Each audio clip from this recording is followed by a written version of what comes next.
JB. He ain't gonna handle the move.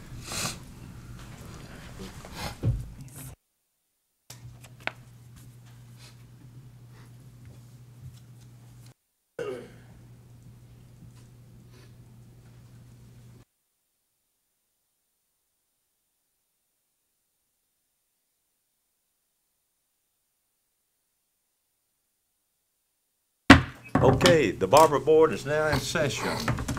Will you please stand and we'll have the prayer. Let us pray. God, in the name of Jesus, we thank you for this board.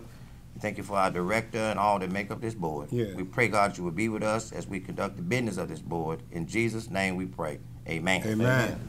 Now we'll have the pledge. Pledge allegiance to the flag of the United States of America and to the republic for which it stands, one nation, under God, indivisible, with liberty and justice for all.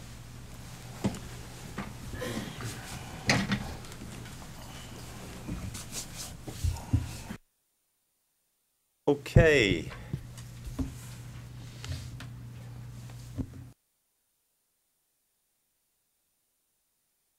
Do you want to take the floor first? Yeah, that sounds good. Thank you, Mr. President. Let me real quick introduce our newest board member, if I could.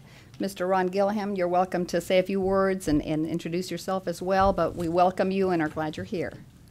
Good morning. It's a pleasure for me to be here and be a member of the board. It's an honor to serve the people of Tennessee, and I'm from Mount Juliet, Tennessee, and I'm glad to be here. Thank you.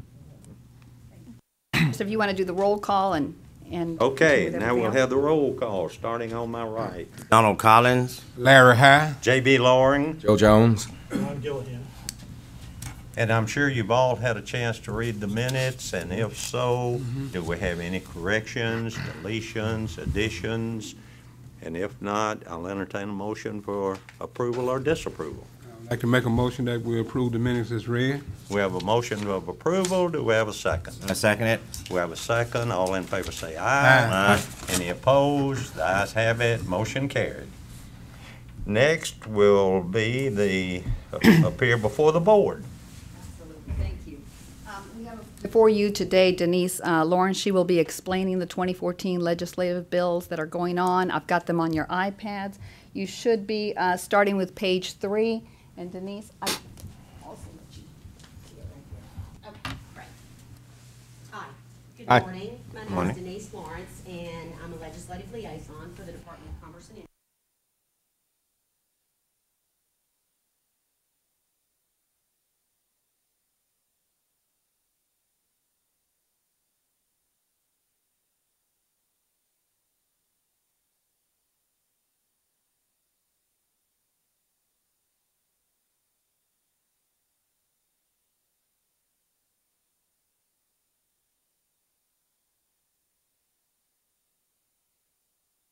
The bill that you have before you, he actually has an drafting code on that amendment is in the lower right-hand corner, 012833, and it basically rewrites what Senator Bell proposes to do is to vacate both boards and then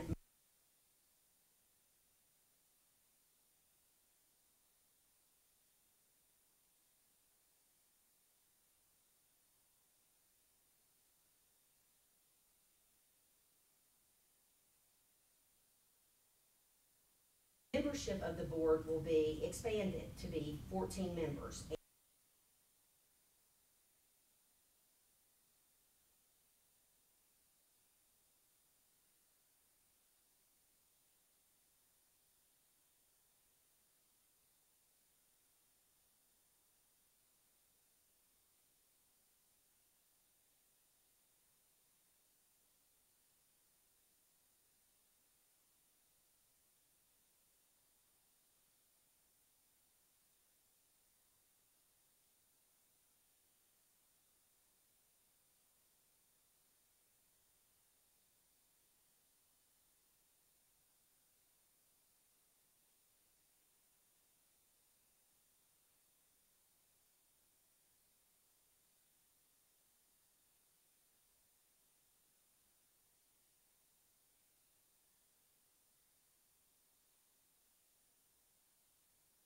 Any questions? I'm sure Senator Bell.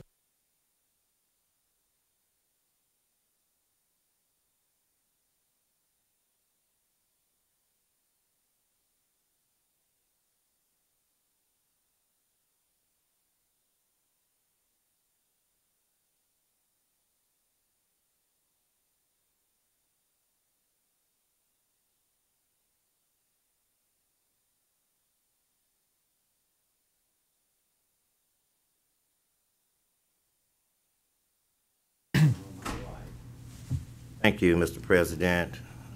I've always been against consolidating the boards.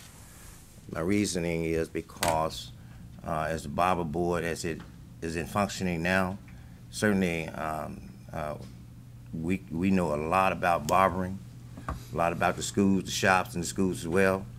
And I think it would serve the state, as well as the students, as well as the owners of shops, that this board remain intact. I do understand trying to streamline.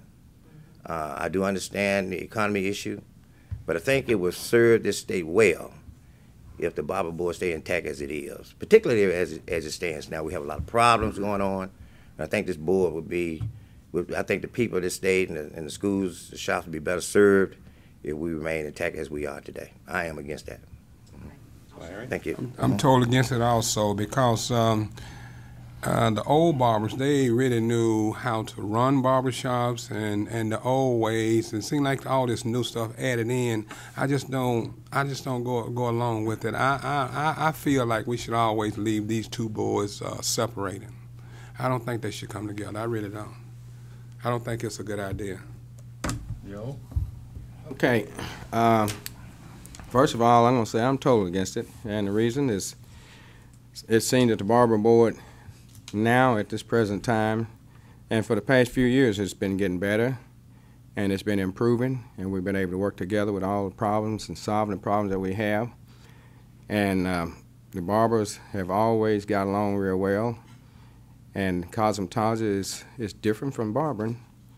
A lot of people don't want to believe it, but if you're in the field working, you will know the difference between the two. And I'm totally against it because it's not going to help the barbers and cosmetology either by merging. I'm just going to be frank.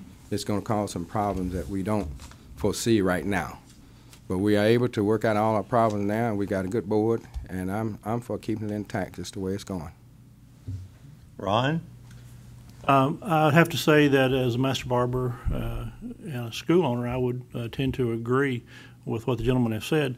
However, I believe also that it is a possibility for the boards, while keeping a foot in the past for tradition and understanding, and I applaud the board for all the work we've done in the last many years.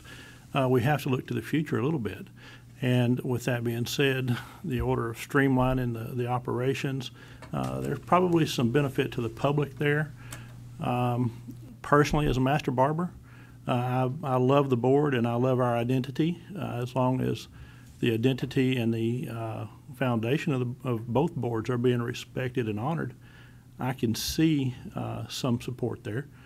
But I believe it would also be a pretty fine line to walk in order to develop that. Okay. And I might share, I didn't articulate this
second bill that I wanted to mention is House Bill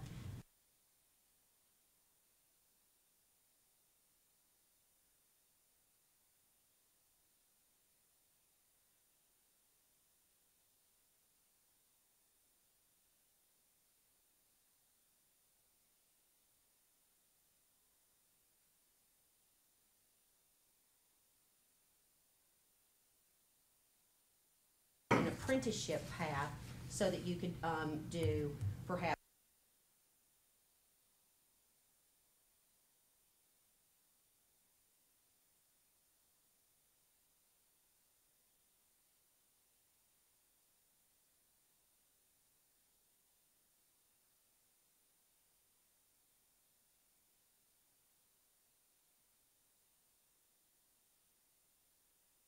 We'll just start like we did on the other one. Thank you, Mr. President. I have been hearing different things concerning this particular bill. First of all, let me say that I am very much against it. One of the reasons I am against it, there's several reasons, but one in particular is because in the barber industry, it is important that the students receive not only adequate education in practical, but also in the theory. There's no way that the student can gain as much knowledge that that student needs in 750 hours in a school, and then hopefully they will get the other remaining 750 hours in a shop. I am a shop owner, been a shop owner for over 30 years. There's no way that I could take my time to train a student for the additional 750 hours. And then I think it would hurt the schools themselves. It would cut back on what the school is trying to do. As you had mentioned earlier, there's a lot more cosmetologists than there are barbers. And I have been a barber a long, long time, and it is critical that the students remain in school for that 1,500 hours. Now, I do believe in a apprenticeship, but I would prefer it to be as it was when I was in school, as the student would receive the 1,500 hours and then work under a master barber for at least a year, and then come back and take the exam again, whether it's theory or practical, and get his master barber. A student coming out of school is certainly not prepared as a master barber should be. And I think that student needs to be under a master barber for at least a year to get all the training that that student needs. okay, so you would propose that, and I'm assuming, and I apologize. No, go right ahead. We have so many more. Under your existing structure, you have to get 15 hours. Exactly, 1,500 hours. Exactly. And then you just go out into the field. So what you're proposing is, instead of doing 750 in the classroom and 750 as an apprenticeship, you think it would be better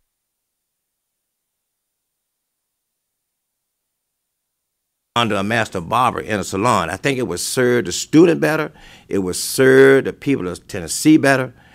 It would serve us all around better, because the student would be prepared better in school. They would have their 1,500 hours on their belt, and then when they get into the salon, that student will work under a master barber to get the additional training, because the master barber has two things on it that he's working with. First of all, the master barber knows the theory and the practical. Second of all, the master barber knows how to operate a salon. Too many times students leave school with 1,500 hours, open up salon, has no idea how to operate a salon, and they fold, and then next thing we know, they're in the kitchen somewhere in their homes, and that's bootlegging. So I propose, if it's possible, let that student stay in that school for 1,500 hours, complete that journey, and when that journey is over with, get that apprenticeship license and come work under a master barber for a year, and then get the complete training that that student needs. I think it would serve the student better. It would serve the people of the state of Tennessee better. All right, I totally agree, because the average student that's coming out of Barber College now with the 1,500 hours, as a whole, they're not qualified. That's why we have been pushing this apprenticeship program, because they can actually get training from a master barber. And during that time, when we had the apprenticeship in, we was turning out much better barbers at the time. These young kids are coming out of school now. They have no kind of idea as far as how to actually run a barber shop. They have taken all of the professional professionalism out of it, and they're just cutting hair as a bootlegger, really, with a license. I'll be honest with you. They have the paper, but they are the average one, not all, they're not really qualified. That's why we are stressing and trying to push this apprenticeship program like we used to have, and I think it's needed badly. Joe? I think when I first heard about the apprenticeship, I came in on the apprenticeship. I graduated from Barber College back in 1960. I've been master barber for over 55 years. And I came in on the apprenticeship, worked a year. But I'm for completing the course, just like what Colin stated, and then go and work as an apprenticeship. I think when the idea first came up here recently about the apprenticeship, was to take some of the hours away from the school and let them work in the shop, which is a bad idea, because if you take this time from the school, this student's not going to be qualified, because that master barber is not going to have time to teach that student, and he's not qualified. A master barber is not an instructor, but he's got some things that he needs to teach those students, because I had students that's in school right now come to me wanted me to show them how to sharpen a razor, how to strap a razor, how to do certain things that they don't get in school nowadays. So there's some things that the instructor is not going to teach them in school, or some things that have been dropped from what it used to be. But it's necessary to do those things in school, out in the field nowadays, that they don't get in school, that the master barber can teach them as an apprentice and have them under their wing. If you're going to work under this master barber, naturally, he's going to teach you and show you how to do things where it should be done. Cool. And you have a better relationship, you better qualify once you complete your hours in school and then get your additional training under a master barber. I'm for you got it set up here, taking time from the school. Fine. I have to say I agree with all these gentlemen. Coming from the school background, it's fairly clear to me that when somewhere in the neighborhood of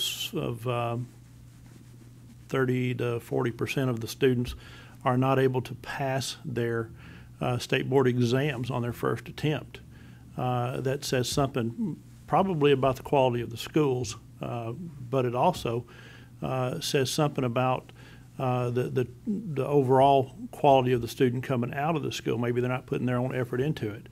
I think that to dangle a carrot in front of a student and say, let's shorten your time and make it a very easy path to get that license, they're going to put less emphasis and focus on the academic portions of this, the theory knowledge that causes them to be able to understand how to protect the public health, how to protect themselves against hepatitis and HIV, the type of diseases and things that a barber can encounter serving the public, and the spread of those diseases.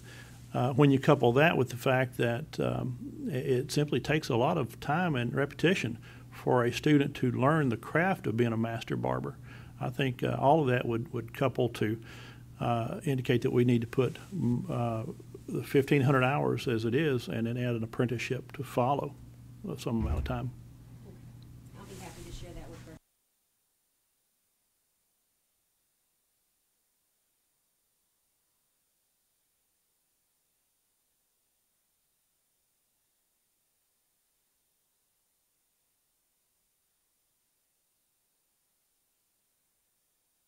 Would we be interested? I would not be interested. I've already discussed and said what I feel, how I feel about that. I mean, even if they were to appear before the board, it will not change my thoughts. Well, and what I'm suggesting is it might benefit him Yes. to hear your concerns. What, and in he that- might be interested in, I mean, bills as introduced very, very rarely get passed the way that they are introduced. Well, maybe Mr. Parkinson, I would love to see him here, and then he can hear the voice of the board and how we as barbers feel about this 50% issue. And then maybe he could propose a bill that would allow the student to, as we're suggesting, that they would finish the 1,500 hours and then go under apprenticeship. Maybe he could present a bill as that. Don't you think if you're going to have one, that you should have both of them? That would be fine with me. Yeah. Listen to both of them. Senator Bell as well. I'd be happy to do that. That'd be fine. Yeah. One last bill Okay. that only peripherally affects the Barber Board. It really affects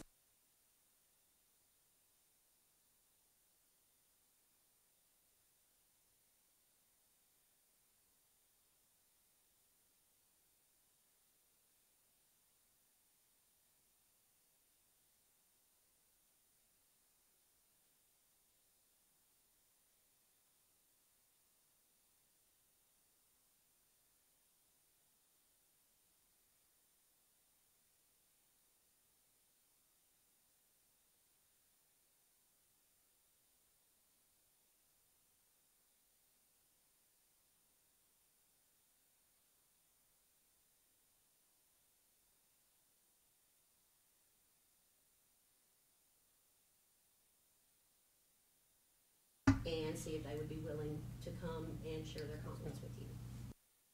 Thank you. Thank you. Thank you. Very much. Okay, that Thank was you. very enlightening. Good, good. Next on the agenda. Yeah, and before we bring Mr. Romano up, I just wanted to take notice that this is, just take notice that we're having the public meeting on the 24th here, and we'll start right after the roll call each time, just saying that this is open to the public. And as you all know, the agenda for these is posted always the Thursday before our meetings. And it's a draft version, but at least that way the public knows what it is that's going to be discussed. You're saying the 24th of next month? No, right now, that this Okay, is I'm our sorry. public meeting. And next Okay. month happens to be the 24th as well. I was thinking, So, okay, yes, so thank that you, works Roxanne. out. Okay, I'd like to go ahead and ask Damon Romano. He is going to go ahead and speak on and explain the Sunshine Law. He's got a presentation for you, so this is not on your iPads. He's got the PowerPoint up in front, and they're all yours. Thank you. Thank you. President Loring, gentlemen of the board, thank you for having me this morning. I will start by saying I apologize if my voice goes in and out. I'm fighting a bit of a cold this morning.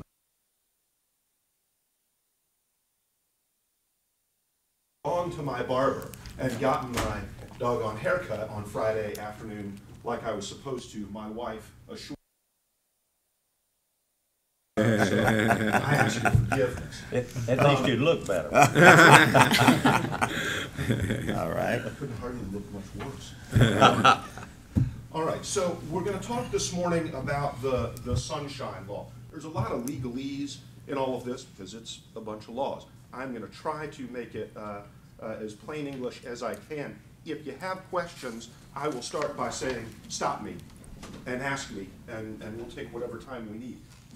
When we're talking about the Sunshine Laws, gentlemen, we're talking about two laws predominantly, the Open Records Act and the Public Meetings Act. The Open Records Act is going to deal with your Freedom of Information Act request. Let's say you take an action, a decision, some sort of a discipline.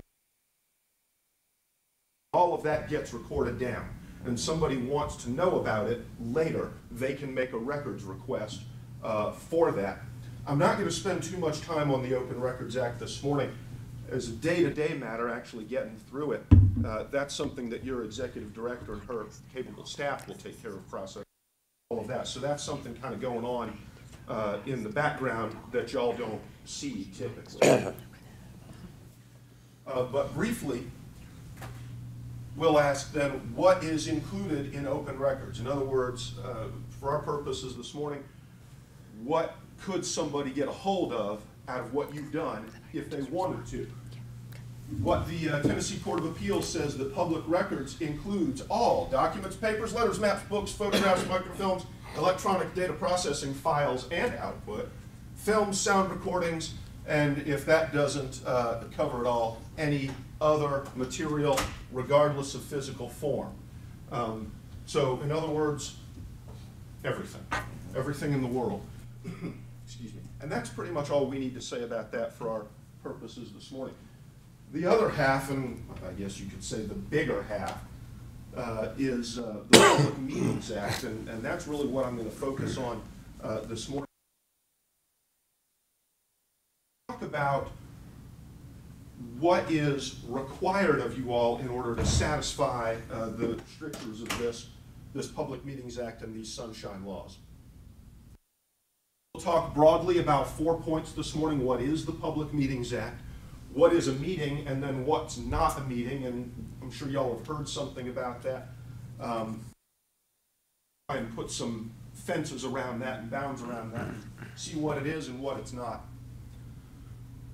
Once we figure out what a meeting is, we'll talk about what's required from you all, and that's going to be notice. The agenda is kind of part of notice, public presence, and minutes. Minutes, the agenda, the public presence, most of that, again, is something that is the smaller parts of it. It's not unimportant, but we will find that between meetings, notice, that covers about 90% of everything that you gentlemen need to know. And once we've dealt with meetings and notice, you'll be fairly well squared away. Now, I understand some of this, Mr. Gillihan,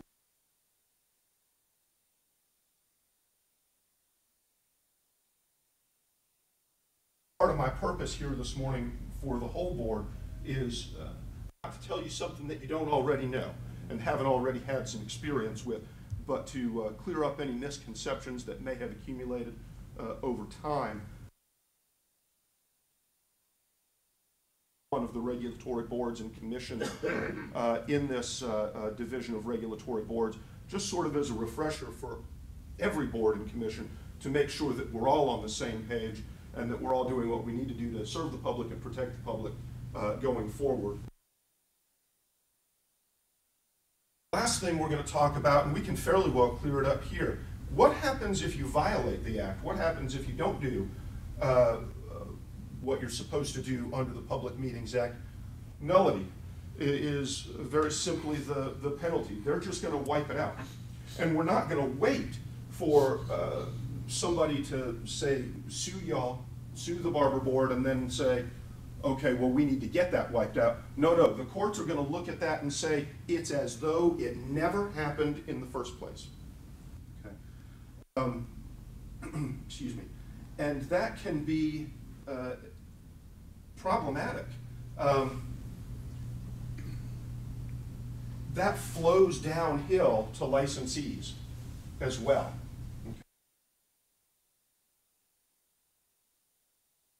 Okay. One of you calls up the other and says, you know, we've got a licensee out there who's, you mentioned bootlegging earlier, a real problem out there, and we need to shut this person down. They're doing all sorts of damage to the public, so on and so forth. And if y'all do that behind closed doors and don't do it on the record in a public meeting, it will be as though it never happened. So you go and discipline somebody's license, revoke somebody's license, and you don't do it above board and very clean, you're going to find that person, you thought you disciplined against their license or revoked it. No, you didn't either. Courts are going to come in and say, nullity, it was like you never did anything. Okay? So that's something that we want to be careful about, because that can really impair your ability to do your job.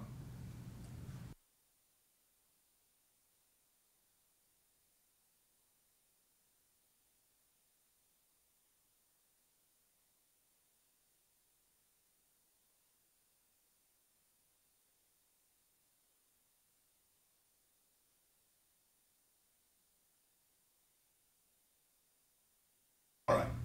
So what is the Public Meetings Act? General Assembly says that as the policy of the state, that the formation of public policy, that's any kind of rules or regulations you adopt or amend, or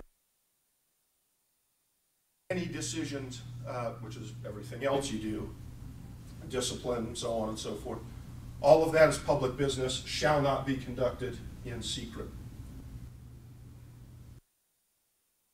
Simply referencing the free speech article of the Tennessee State Constitution, saying that your responsibility to the board cannot override your right to freedom of speech under the Tennessee State Constitution. And the way we ought to read those together is to say, look, we're not telling you what you can and cannot say, but when you're acting in your capacity as a member of this board, you need to make sure that whatever you say, speak your mind, but do it on the record. And that's a good way to think about reading those together. The act is remedial in nature. What that means is that we can't fix a problem before it happens. After something goes wrong, before we can take and fix it. And so the courts are going to construe it broadly to promote openness and accountability in government. Here we are. Every single time we see the courts in Tennessee talk about this issue, broad, very expansive language. And we're going to see over again that they are trying to do it in such a way, both the state legislature and the state court, to leave no loopholes. All meetings of any governing body are public meetings, open to the public at all times, except as provided by the Constitution. That's a very narrow exception, the executive session exception, and we'll talk about that in a little bit. If we we say every governing body is just the members of a public body, aren't we just kind of moving it back one step? We still don't know what a governing body is. The Tennessee Supreme Court gave a ruling on this point, and they said, and I'm quoting here from the Supreme Court, the legislature intended to include any board, commission, committee, agency, authority, or any other body by whatever name whose origin and authority may be traced to state. The idea here is to, I don't know how much y'all deal in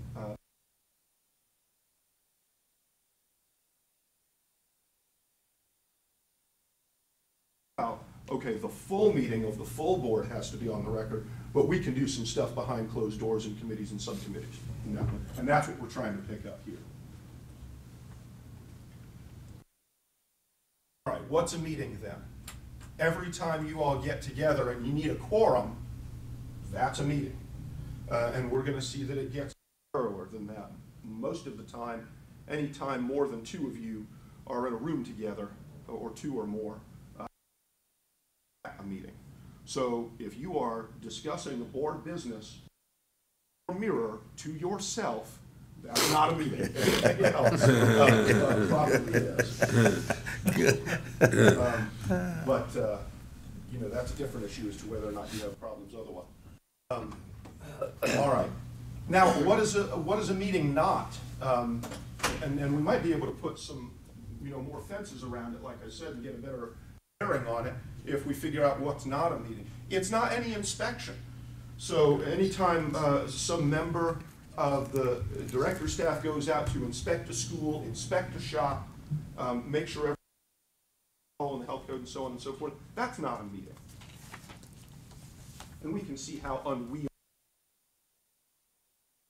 public notice and you know, have the public attend every time we want to go and inspect a shop, so that wouldn't work. What's not a meeting? Now we're going to kind of really dig into the meat of it. A meeting is not any chance happen to run into each other at the Kroger, or if you happen to run into each other at church. That's not a meeting. However, that's a very fine line, and we want to be very careful about not getting ourselves into trouble there. Here it says, about that third line down, no such chance meetings or informal assemblages can be used to discuss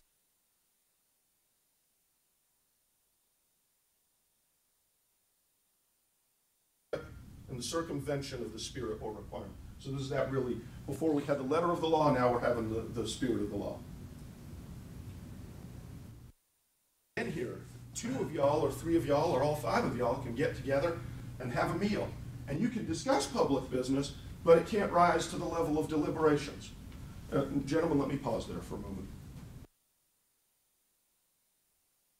If you can predict with a high degree of accuracy what the future decision of some judge is going to be as to whether or not y'all had only a discussion or if y'all were doing deliberations, then you're smarter than I am. And this is where prudence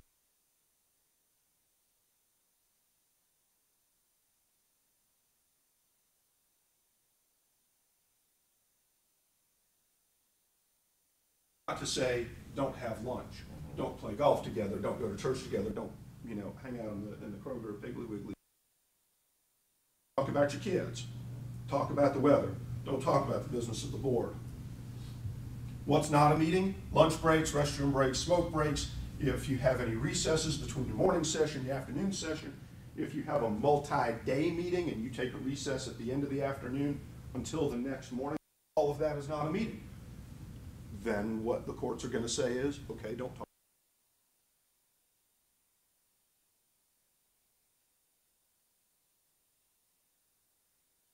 Under special meetings, by the way, we're going to pick up any kind of emergency meetings.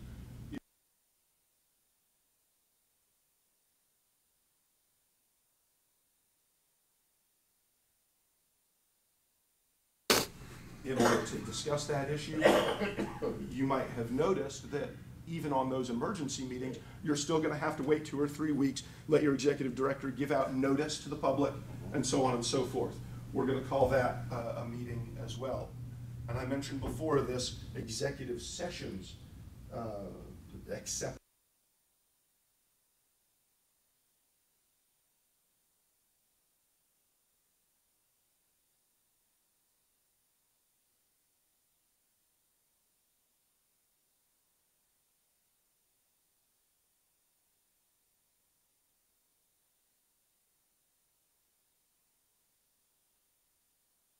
Executive sessions occur when one or more of you gets together with your board attorney, Mr. Whitaker, and the board is under a lawsuit or has been threatened with a lawsuit, and you want to ask your attorney, Mr. Whitaker, questions related to that suit or potential suit, okay? So if you say,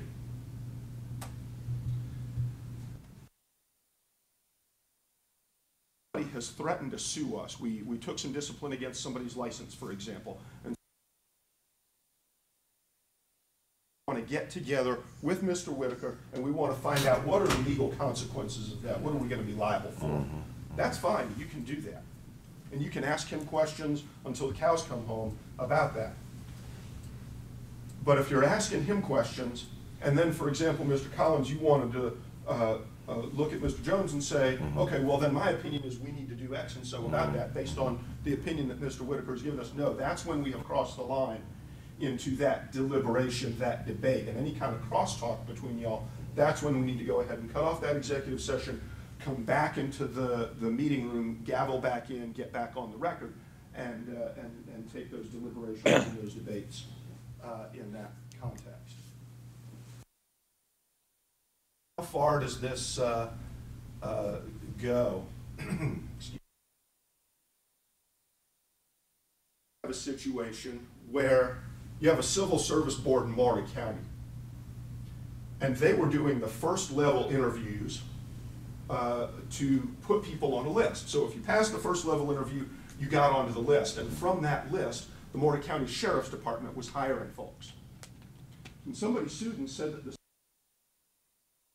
was doing things inappropriately in those first part. Said that's correct, and the Tennessee, this is the Tennessee Attorney General's opinion. Later, the court came out and agreed with him and said, look, even these job interviews probably do fall under the Public Meetings Act, and you should provide public notice for those and let the public come and attend those meetings and have those meetings on the record.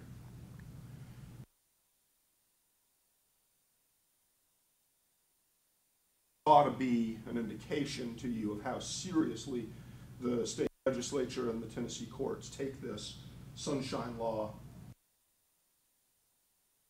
I want you to be very, very clean and very as to whether or not something needs to be. The answer is yes, it does. Let's talk about electronic communications. Just briefly, if one of you, say Mr. Gilhan, if you wanted to email President Loring and say, here's a news article I found related to our profession of barber, that's fine, you can do that, that's okay.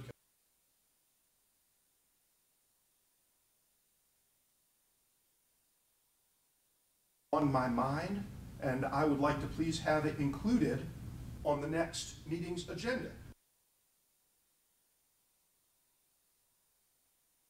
And I want it on the next agenda, and by the way, we should consider taking some action on that. Now you're offering your opinion, that's part of debate, deliberation, and that's where we draw the line. If one of you decides to talk to Mr. Whitaker, your board's counsel, and you say, I have a question about the legal consequences of something I've done as a member of the board, or something we've done as a whole board, that's fine, you can do that. If you say, I've taken an action as a board member, maybe I went to speak to some high school or public organization or charitable group or something like that in my capacity as a board member, but I didn't have the approval of the whole board to do that, and now somebody's upset about it, that's something that your board counsel may not be able to help you with as much. What I'm trying to draw your attention to here is that Mr. Whitaker is the board's counsel, and he can help you in your individual capacity as a board member. Your lawyer, or your lawyer. Does that make sense? Okay. This cross communication. If one board member emails another board member, and you see I just put up to it there and said just don't. If you send an email one to another, and it's perfectly innocent, and say, you know, I heard about your granddaughter, wasn't feeling well, just wanted to let you know I was praying for her. Is it perfectly innocent? Yeah, it is. But is that what people are going to see first? No. What people are going to see first is you have one member of this Barber board communicating with another member outside of the context of a public meeting, and it just looks bad. It raises the appearance, and it just is going to get y'all in a kind of trouble that you don't want to be in, even if it all comes out in the wash later that everything was fine and there was no wrongdoing at all. How much time, how much energy, how much heartache have y'all wasted in order to go through that? Let's talk about electronic attendance. What if one or more of you cannot be here in person? If you know it's wintertime and ice on the roads, if there's a tornado, something of that nature. And participate by telephone. At that point, though, you can't do voice votes. Your normal all in favor, say aye kind of stuff. If one or more of you is not here, you have to go down to that roll call vote where President Loring would announce each member's name. And why do we do that? Again, because the public has a right to know who's voting how. And if all of you are here and you all vote unanimously, well, then that's not a problem. The public can see. But if one of you's not here, we want to clean that up. If there are enough of you here in person to make a quorum, then you just go on like normal with the other gentleman coming in by telephone over the PA system, and it's fine. If there are not enough,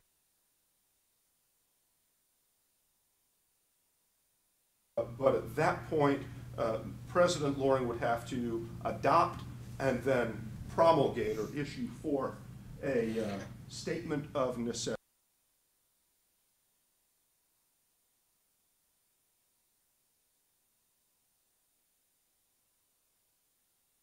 Look, we understand how the best way to do it is, and that's to have everybody here. We can't do it that way because of these exigent circumstances. We need this meeting, and therefore we have this necessity, and we're making this statement of necessity. Less than a quorum here in person, and once you make that statement of necessity,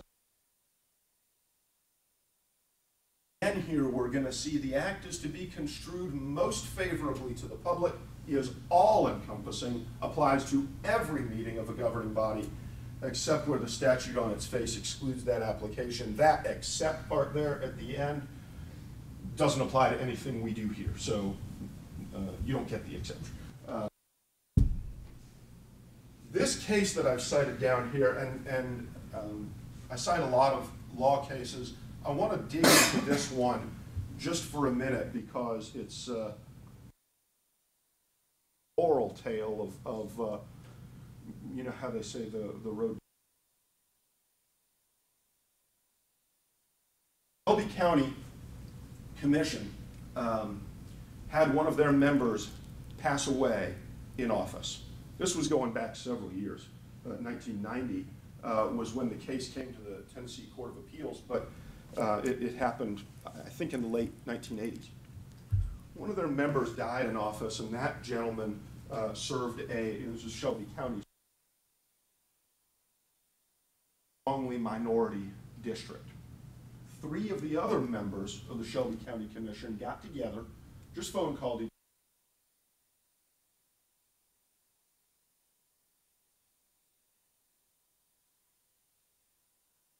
also represents this minority district. And so discussed among themselves. They narrowed it down to a couple of names, and then one of these three board members called up this gentleman they had decided on and said, would you serve if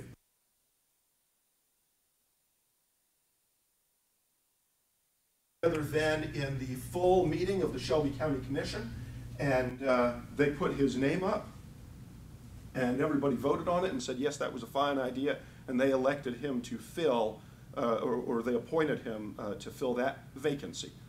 And he was on the board, and by all accounts did good work. And then somebody in the public, that was awful sudden.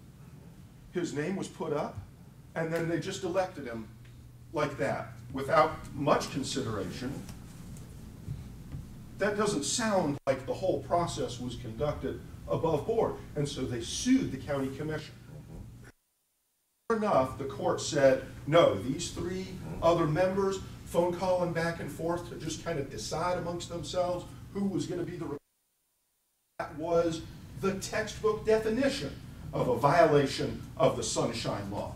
And so they wiped out his appointment.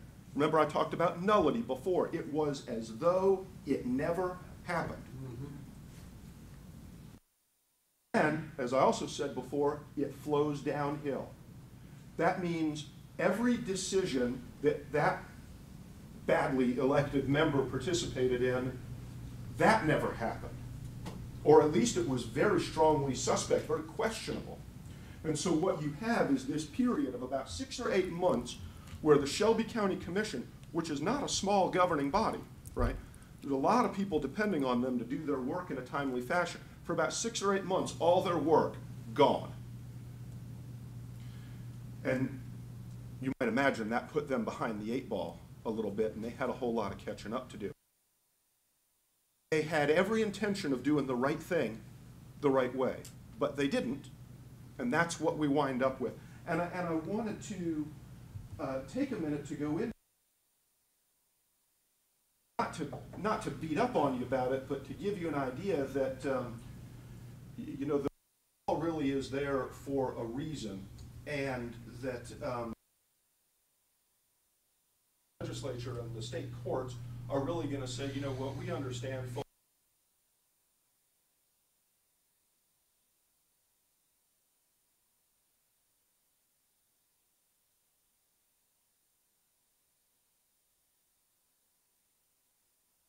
Than we are interested in you getting it done quickly. All right, let me quit beating up on you and throw you a bone a little bit. Public has the right to attend your meetings and observe them, but not the right to participate. You are not required to let anybody speak. You may, but you also have the right to put reasonable limits on it. You can say, you know, look, we want to get public comment on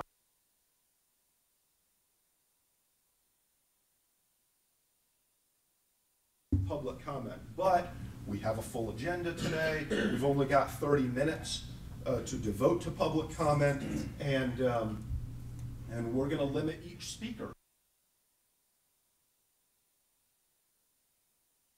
The trick there is just make sure you treat everybody the same. You can't give one barber, you know, or one member of the public 5 minutes to speak and cut the other person off at 1.5 minutes.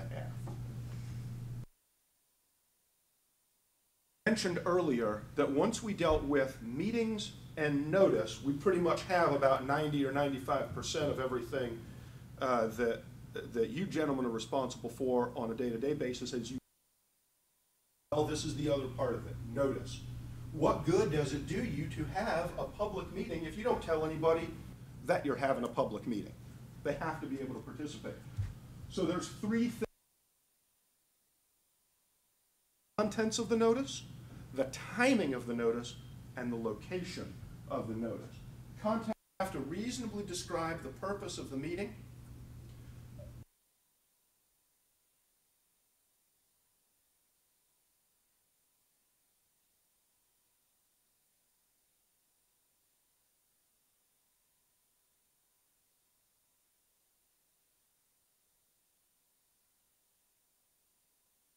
To the agenda format, but that's the way we've usually done it. at the end of most of your agendas, there'll be an item called new business. Well, if it's new, you can't know beforehand what it was going to be. Okay, so that gives you an indication then that the agenda, once more, is not meant to be carved in stone. If you need to make changes, you're allowed to do that. So you're not tied at the hip to the agenda, but it is a good guideline, and you do have to reasonably notify the public as to what you're going to talk about that day, so that if there's an issue that have a reasonable idea that they can show up that day and be able to understand what it is you're doing. Timing. You have to post it enough in advance. You know, if you give them a great notice 20 minutes before the meeting, that's not going to satisfy the requirement. The rule of thumb, by the way, generally the courts have said it is about 7 to 10 days, depending on the circumstance. You were to go to your own Barber Board's website, I think you would find the meetings for the whole year. That's correct. Published on there. So no problem there. Location. If you have a great notice with everything in it and you publish it a year in advance in the boiler room in the basement, that's also not going to do anybody any good. So you have to publish the notice in a place. Methods that we use are over the internet. You can use a newspaper. As a practical matter, we don't anymore, not here. And bill posting, which is just staple a flyer up somewhere. Here's another opinion from the Tennessee State Attorney General. That applies to a different commission. Well, it mentions a different commission, but it applies to the Barber Board here as well. Excuse me.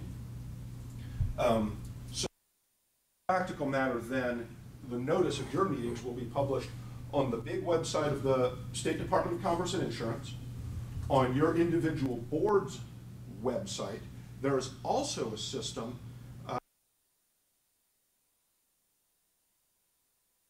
where a particular person can sign up for it. And if there's a particular, it will shoot them an email when that's about to come up. And so people can be notified that way. Excuse me. All the facts and circumstances analysis, that's legalese saying that you can't do just one. You can't say, well, we put it on the other two parts of it. No, you have to do it all, the timing, the contents, and the location.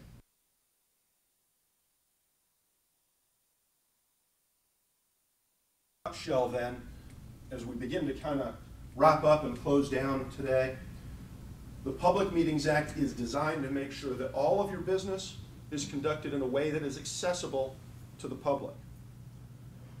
It applies to you as an individual board member and as the whole board, and in your committees and subcommittees. Every gathering of more than one of you, basically, it's that by yourself in the mirror rule.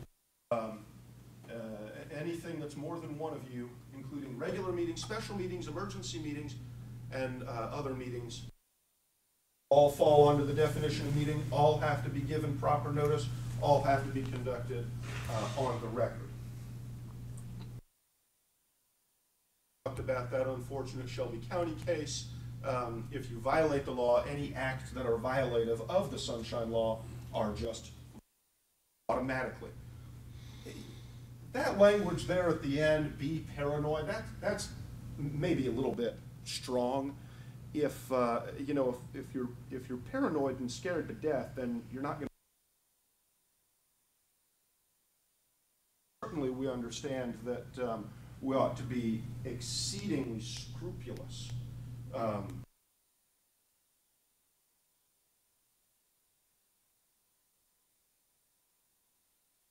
Here we are, gentlemen. I appreciate your time this morning. If you have any questions or comments or concerns,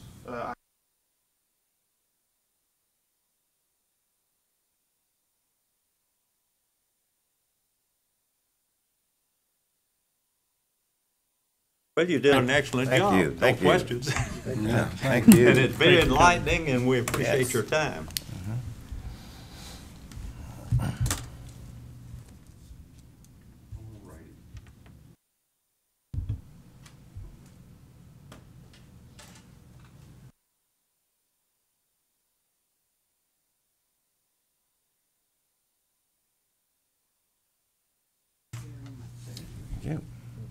Along those lines, I will need a motion today. This is our first meeting in 2014, and we want to make sure to go ahead and vote to adopt Robert's Rules of Order, which is the way we carry out our meetings.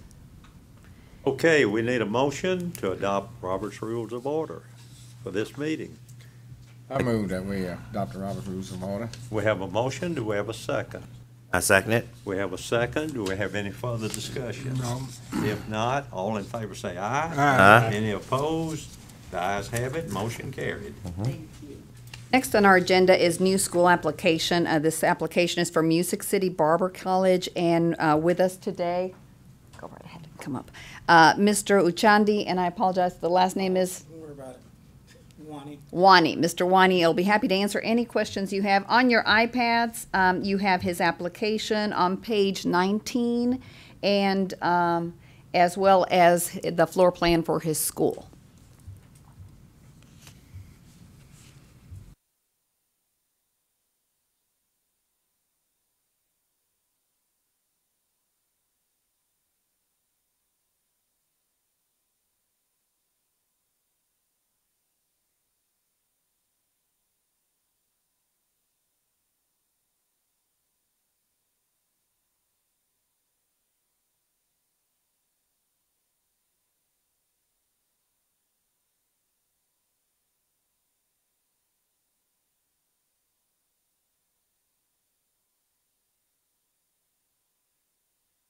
I've got everything but Channel 4 on my pad.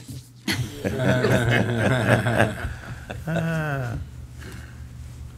boy. You got it.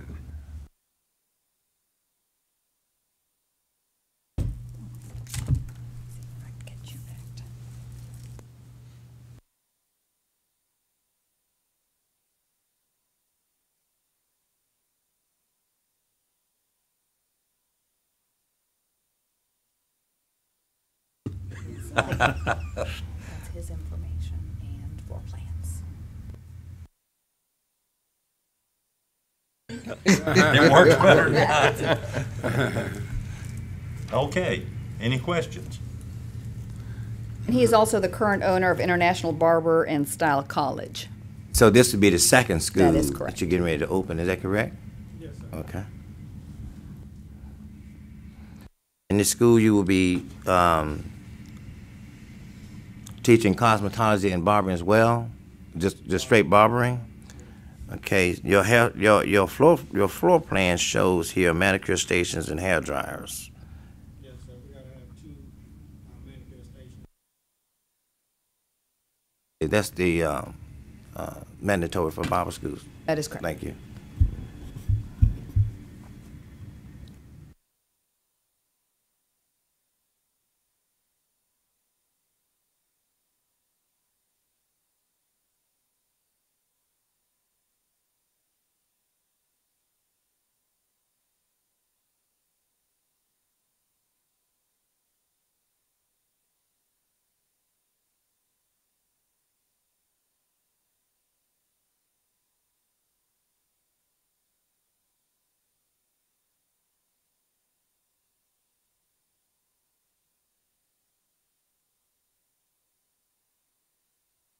On the second floor is the entire area for the classroom, or is that a smaller area? Second floor has one restroom and one class.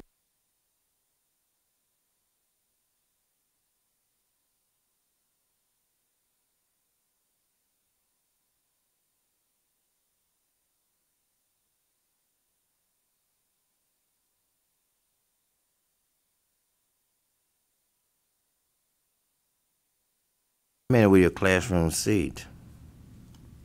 About 20 people. Okay.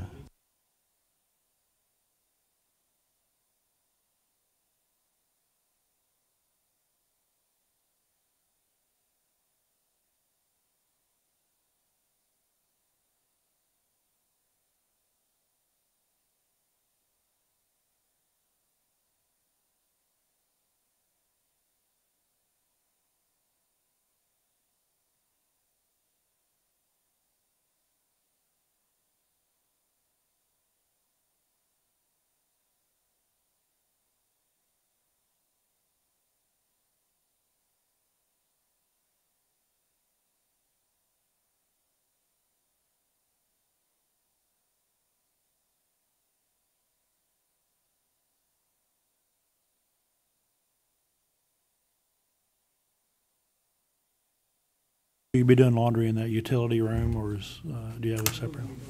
Okay. You will, you will not? Okay, will not, okay. Okay, we'll go down the line. Any questions? I didn't see it. It looks good. 4,000 square foot. Looks good. Joe? Any problem? Ron? Looks very good to me. Okay. We need a motion and a second, and also, this is in Nashville. A little bit later on, we're going to discuss the inspection of schools, but the school will need to have our inspector sent out, which is not a problem, and then a board member also to inspect, and we can coordinate that. Ms. Hendricks would be the one in this area that would inspect that school. And this will just be a temporary motion of approval That is correct. And you until can, the full inspection. right, I have the motion. Okay, we need a motion for approval or disapproval. I motion that we approve his application for a new school. Second. We have a motion, we have a second. Any further discussion? If not, all in favor say aye. Aye. Any opposed? The ayes have it, motion carried. So we have the motion to approve the school upon the inspection by an inspector and a board member, and then the license would go out. Thank you. Thank you. Actually, I guess it's a temporary until we do the final. Right, until you inspect, yes, absolutely. Okay. Next on our agenda are the applications for examination, and if I could take a moment, this was the first month that we had asked, at the last board meeting, you had asked to see those applications in advance. So those were mailed out to everyone but Mr. Gillahan last week. Did everyone receive theirs? Yeah. Okay. The only one added that's new is the last individual that's on your iPad, and we can discuss those in a minute. But when we finished the meeting last time, Mr. Collins and I spoke, I believe, the day after the meeting. And Mr. Collins, if you would like to address your concerns possibly about looking these again, and we discussed those. Yes, thank you, Ms. Roxana. Absolutely. My concern was the possibility of not allowing the student to take the exam once they had finished the 1,500 hours. I was concerned about that because although the student may have a felony charge on their record, there's no way that this board, and I don't believe the school, has ever done a background check on each student. And my concern is that if we deny an applicant the opportunity after they have finished their 1,500 hours, I think that would be opening this board up for potential lawsuits. And then second of all, I believe if a person has decided to at least give themselves an opportunity to better their lives, I believe that this board should be at least give them an opportunity to become a master barber and take the exam. We have no way, again, as I said, to do background checks. We don't even know if the integrity of the student is being given here, because each student, we could deny a student who's presented their application, their request, and the student may say, well, I committed a burglary. Well, in actuality, the student may have done something even worse. We have no way of knowing that. We just taking their word for it. So I was concerned about that. And so my suggestion would be, if there's an applicant that we feel that may have a felony that we're uncomfortable with, maybe we could extend the probation period. Maybe we can say, well, we would get this person not 2-year probation, but 3 or 4 year probation. I would like to see that, rather than to say point blank, no, you cannot take the exam. Right. I would prefer that. I think that would serve that student more. I think that would show the integrity of this board, that we're behind that student. If that student had decided to make themselves a better life for themselves, and it's not easy to commit to 1,500 hours in these schools. It's not easy. I mean, that is commitment that they have decided to do, and I think that we should, as a board, support that. I think we should. So I'm certainly not in agreement of denying anyone who have completed the 1,500 hours, to deny them from taking that state board exam. Yes, I totally agree, because if a student go to school for 1,500 hours, he looking forward to coming out, taking his Barber test, and he have completed the course. Now, if he was aware of this before he went in, that he might not be able to, but, you know, he done completed, I see no reason why that he shouldn't be allowed to cut. And I looked at all these applications, and most of them, and basically all of them, is they had a felony, but from 10 years back, and within that time, that their record was clean. So, you know, I have to go along with what we have previously said, that we put them on a 2-year probation. But like Mr. Collins said, now some of these felons is a little worse than others, so we might consider going to 3 and 4 years on others, but it's according to what type of felony it is and what they have done. So I think we need to take that under consideration. If I may, reading Mr. Wanee's application, I read in your application that you had been charged with a felony, but you decided to go back and get your education, your degree at Tennessee State University, and look at you now. Mm-hmm. And so you are a perfect example mm-hmm. of someone decided to do something with their lives. Mm-hmm. And so I want to thank you for that. Thank you. Gentlemen, I just wanted to chime in on a couple things that you mentioned that might have some sort of legal significance. I believe Mr. Collins had mentioned a concern about some sort of legal liability for the board. I think I can actually put that part at least to rest, because the law and rules which apply to this board give the board broad discretion, and really the only applicable language says that the board may refuse to issue a license based on a felony. So if the person presents with a felony, and by their own admission or by documentation or paperwork, the board has the legal right to say, no, we are not going to issue a license or whatnot. Now, that is an entirely separate question from whether the board should do that. But I don't think that if the board took a look at someone and had serious concerns for health and public safety based on their charges, and either gave them a slightly longer probation period or said, we're not really comfortable with this, so we're denying based on your felony, I don't really think the board would get sued over that. If we face reality that they have already been punished once, and we be punishing them twice, now I can go along with the probation, but to say they cannot do it, and they have completed their 1,500 hours, I just can't see that. That wouldn't be justified, I don't think. No, Mr. Hine, I completely understand what you're saying and where you're coming from, and I certainly was not and do not suggest any such thing. Yeah. I just wanted to put the board's mind at ease about potential legal liability for how the board's conducting its business. And also, I might throw out there for consideration, if there's someone that the board is a little more concerned about than someone else, then there's nothing to say that the board could not look at this report right here at a meeting and say, I think we'd like to hear from this person live in front of us. We'd like them to come and talk to us in person. Mm-hmm. I mean, it's one thing to have something on a letter and a recommendation from someone, but it's quite another to have this person in front of you to explain their situation to you, and to show this board the respect of, hey, look, I understand that I've got some stuff going on here for which I could be disqualified, but I would like to be responsible and proactive, and or if the board requests that I come in, I will respond to that request and come in and say, hey, look, here's the deal, that I'm trying to do the right thing here, be responsible, get my life turned around, be a productive member of society, and that way the board could assess that person's credibility, sincerity, and otherwise in person. So that may be an option on a case-by-case basis that the board wishes to consider. Like I'm saying, a lot of people, they have been rehabilitated behind this, and like Mr. Collins said, that young man there, he's a living witness now. And if we had to turn him down, I'm saying you're not saying this, I'm not saying you're saying it, but if we had to turn him down, where would he be today? He wouldn't have had a chance. So there are some good things about them, being rehabilitated and giving them another chance. So I will go ahead and read the names that are in front of you on your iPads, and we'll vote on this.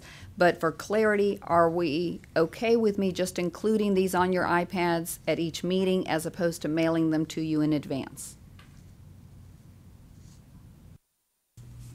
Because the reason you wanted to see them in advance is in case you needed more time to process approving them or not. I am, like the president, I'm okay with viewing them the day of. I mean, I have them with me, and I plan to give them back to you because I don't want this information in my hands. Correct. But I would prefer, this is me, to just view them the day of the meeting.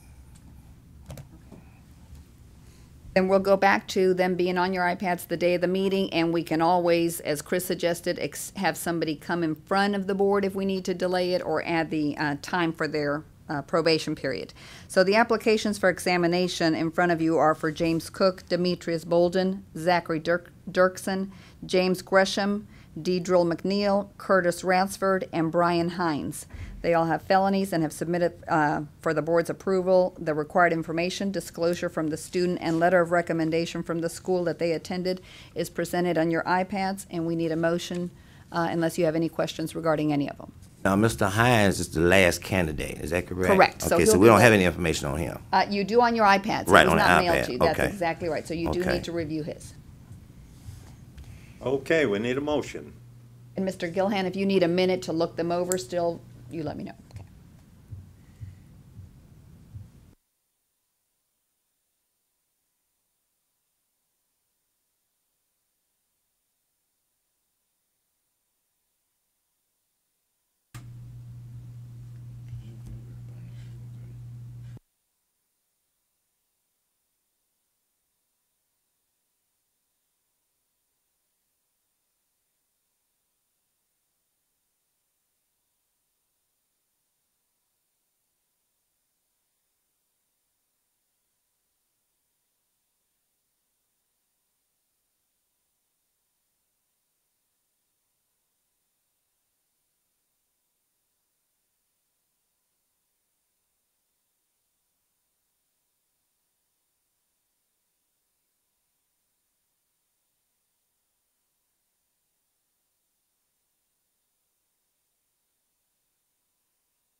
If all these letters of recommendation is correct, the school owners have high expectancy of them. They say they're doing a wonderful job, according to the school's owners.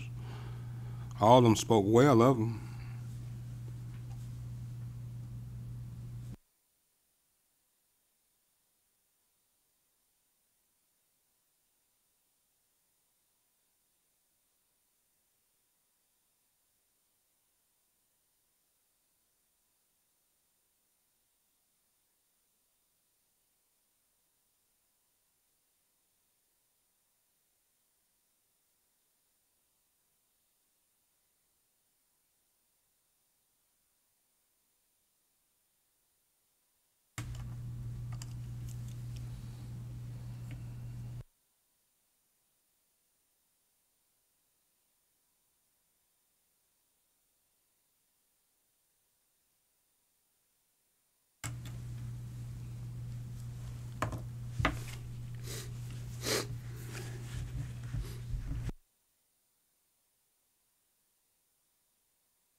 Are we ready?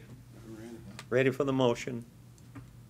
Okay, we need a motion. I'd like to make a motion that we accept the applicant's application that's been presented to the board, allow these applicants to be able to take the exam.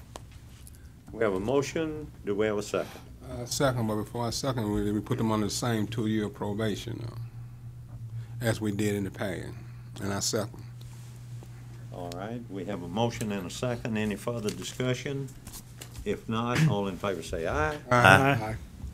Any disapproval? The motion carries. Okay, next on your agenda on page 54, this is the continuing education, the 2 seminars that were left to still approve for the 2014 dates.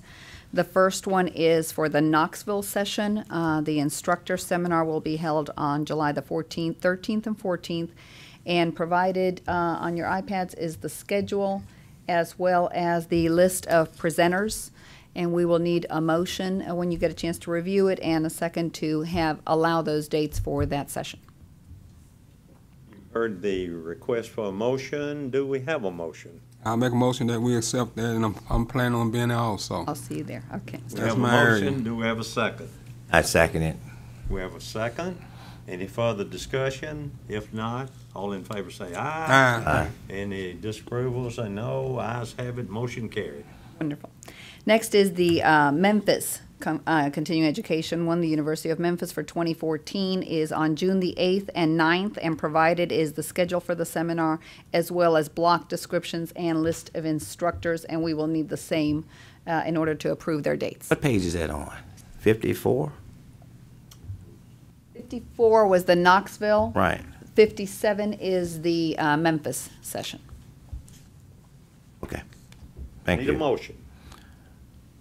I motion that we accept the approval for the Barber Cosmetology Instructor Seminar. We have a motion. Do we have a second? A second.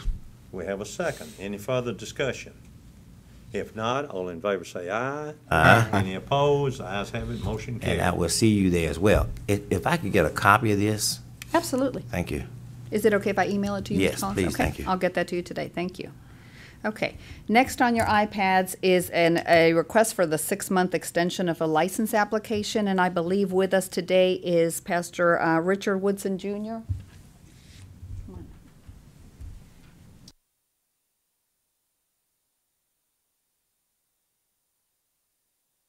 on. On your iPads, and we are on page 61. He is here before you today on behalf of his son, Richard Kenny Woodson, who is currently incarcerated.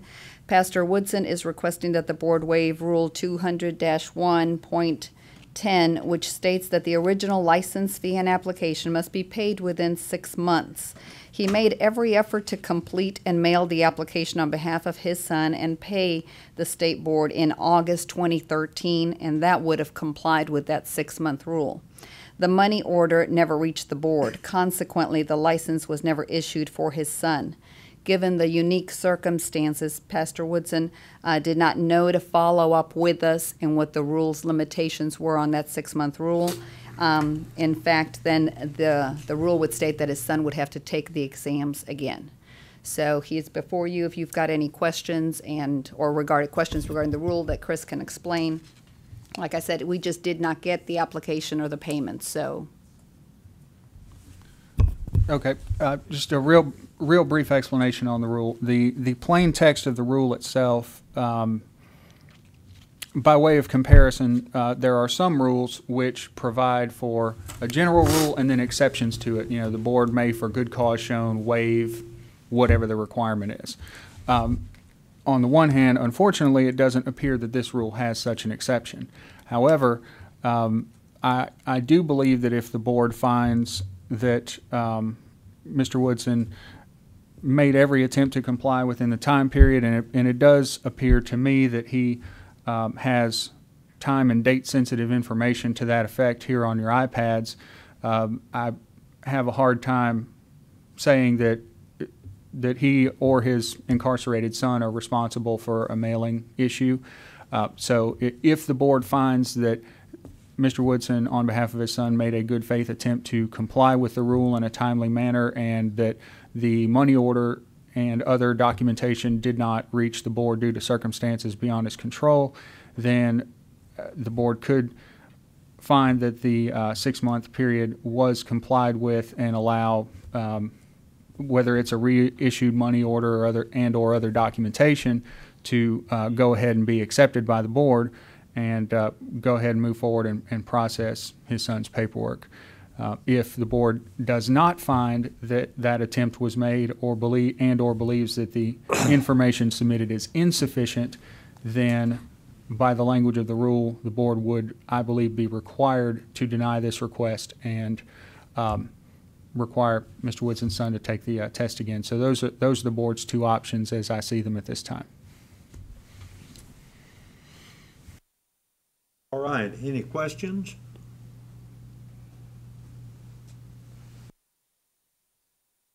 Is that an August 6, 2013 date? Yes, sir.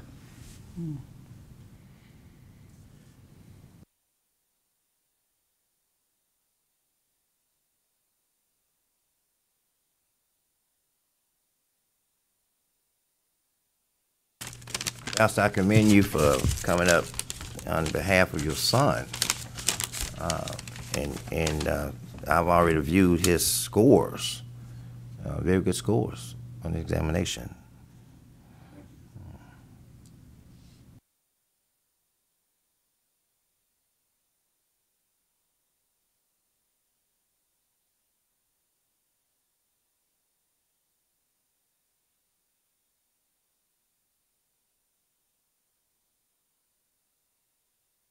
This is what I need to get clarity on. The cutoff date to pay the fees was when?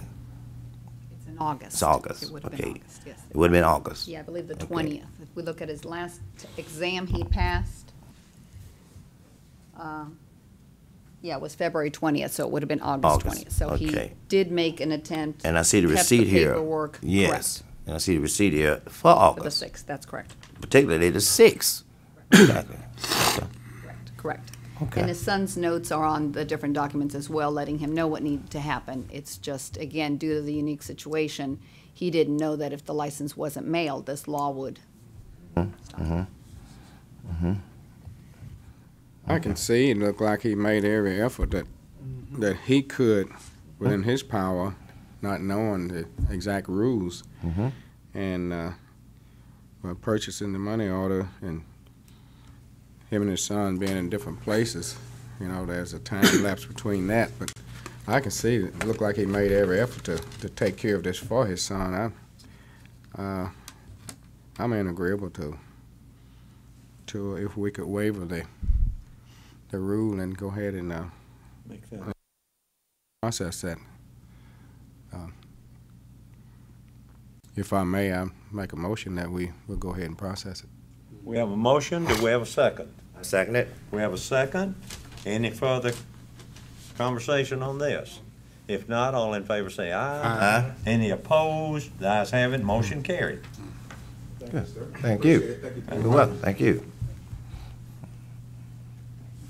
Next on your agenda, I want to discuss and finish up, give me a minute to get on the right page. We are on page 71, and this is regarding the decision that the board made to start inspecting all Barber schools.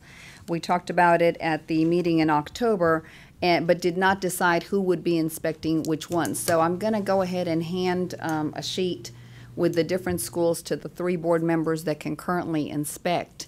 And if before you leave, you just jot down the schools that you can inspect in your area, keeping in mind that, you know, the Nashville location you could do after the meetings of the board meetings on occasion. And I know, Mr. Collins, you'd have 6 of the Memphis already automatically. Yes. It leaves it to about each board member having 8. We've got 23 schools currently, and we have a brand-new school added. So you're going to be all at 8 schools. Yes, Mr. Collins. At our past meeting, we said it would be an inspector and a board member, correct?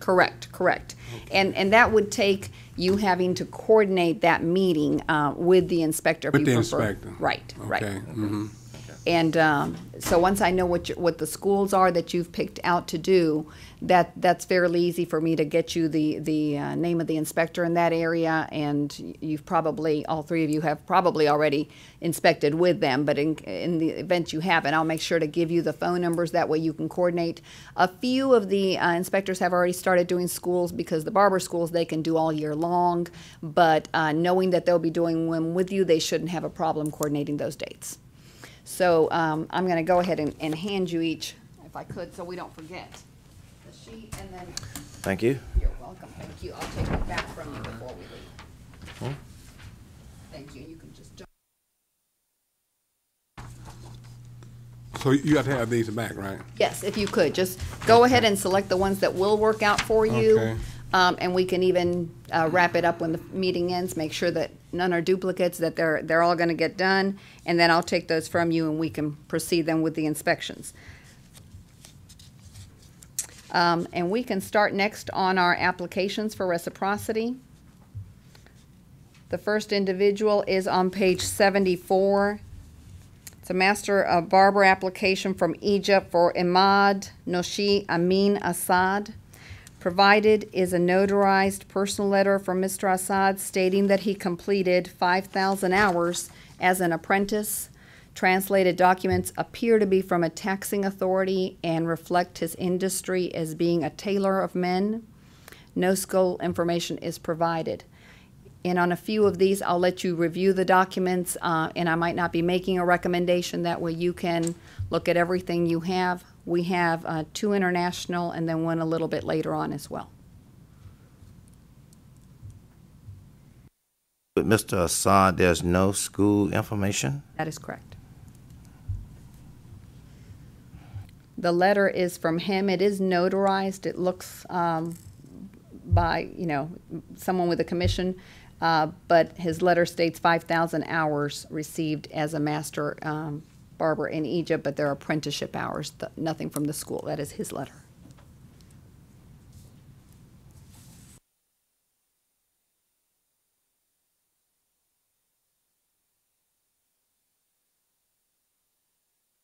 I would think it would be difficult to give him reciprocity without any type of school information, I would think. What we've done with a lot of the international, when we view the school documents, is the board has approved them to take the Tennessee examinations. I don't have the same type of documentation with a couple of these, but that's what we've approved in the past, and that works out really well for them to then, if they've taken the right schooling, then they can take the exam and pass it. So you definitely have the option to do that as well, is to allow them to take the exams.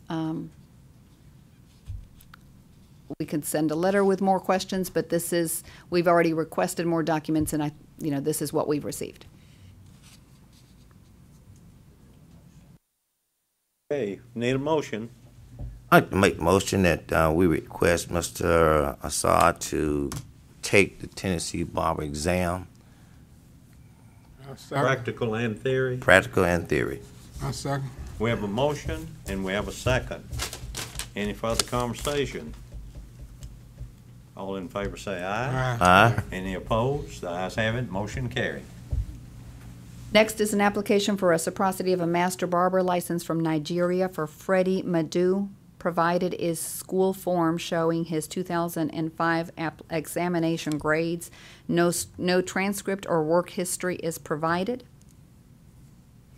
And I will need a motion if you decide to do the same thing to allow him to test.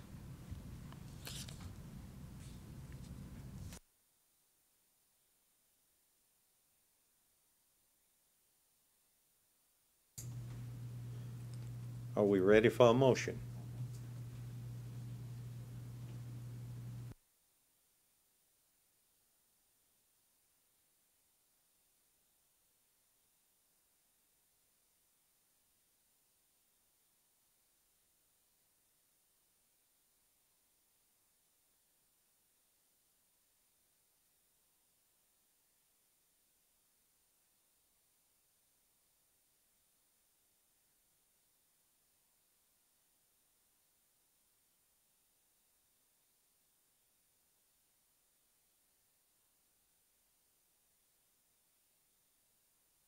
This is the school he went to?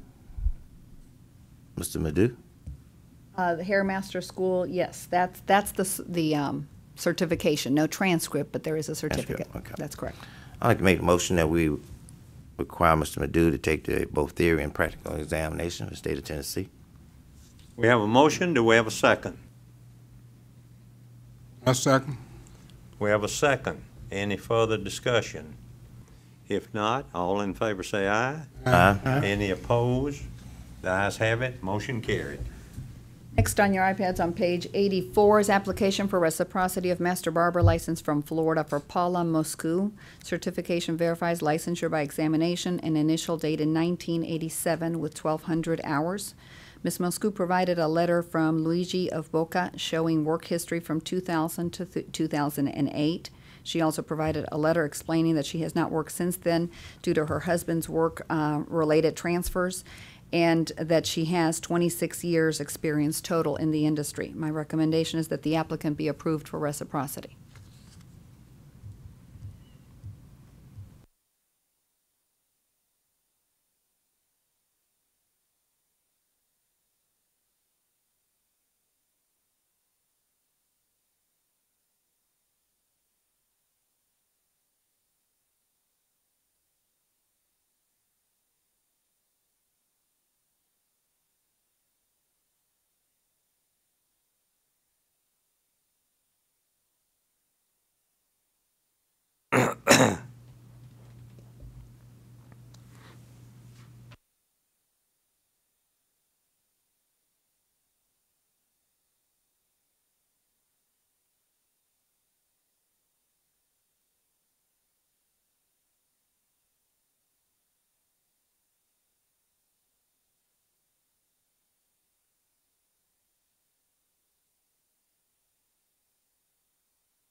Okay, we're ready for a motion.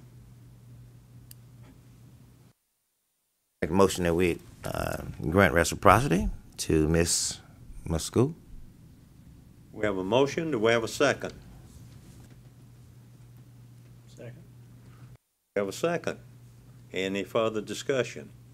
If not, all in favor say aye. Aye. Any opposed? The ayes have it. Motion carried. Next is an application for reciprocity of Master Barber license from New York for Angel Ochoa. Certification verifies licensure by examination and an initial date of May 2012. His application states he completed 300 hours, and the online information with New York confirms that the number of hours are determined and approved by the various schools in New York. The recommendation is that he take the Tennessee examination.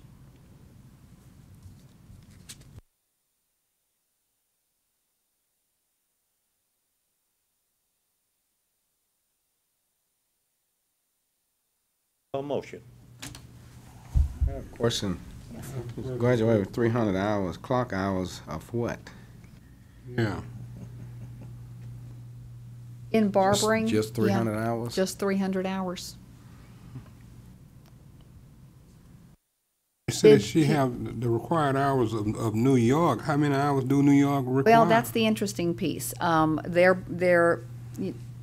I don't know if they've gone through a change. Their cosmetology is very different than their barbering. There's a set number of hours. In barbering, their online information says that the schools can deviate the hours to some extent, so they may incorporate some apprenticeship or experience. I couldn't get the correct exact number of hours, so he did take the exam. That's very clear, but it looks like just the 300 hours is all he needed in that school in order to be able to take the exam. So he wouldn't have the requirement that we would need, and didn't pass it until 2012. Do we have any work history on him? It wouldn't be enough. The reciprocity rule says that he'd have to have at least 5 years, so he wouldn't have the history, necessary work experience.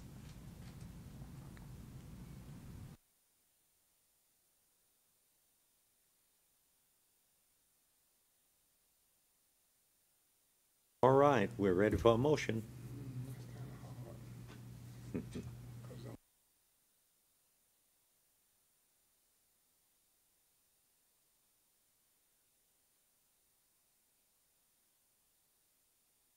looks like we're gonna have to require some more information on this one. This That's what is I would just have not to say. enough to to qualify test. to take our That's test. right. Okay, make a motion. I move that we reject this. For, We have a for motion more, to reject. for more information. Until we get more information. Do we have a second? I second it. And we have a second. Any further discussion? If not, all in favor say aye. Aye. Any opposed? The ayes have it, motion carried. Mr. Loring, I have a friend that owns a school in New York City. Wasn't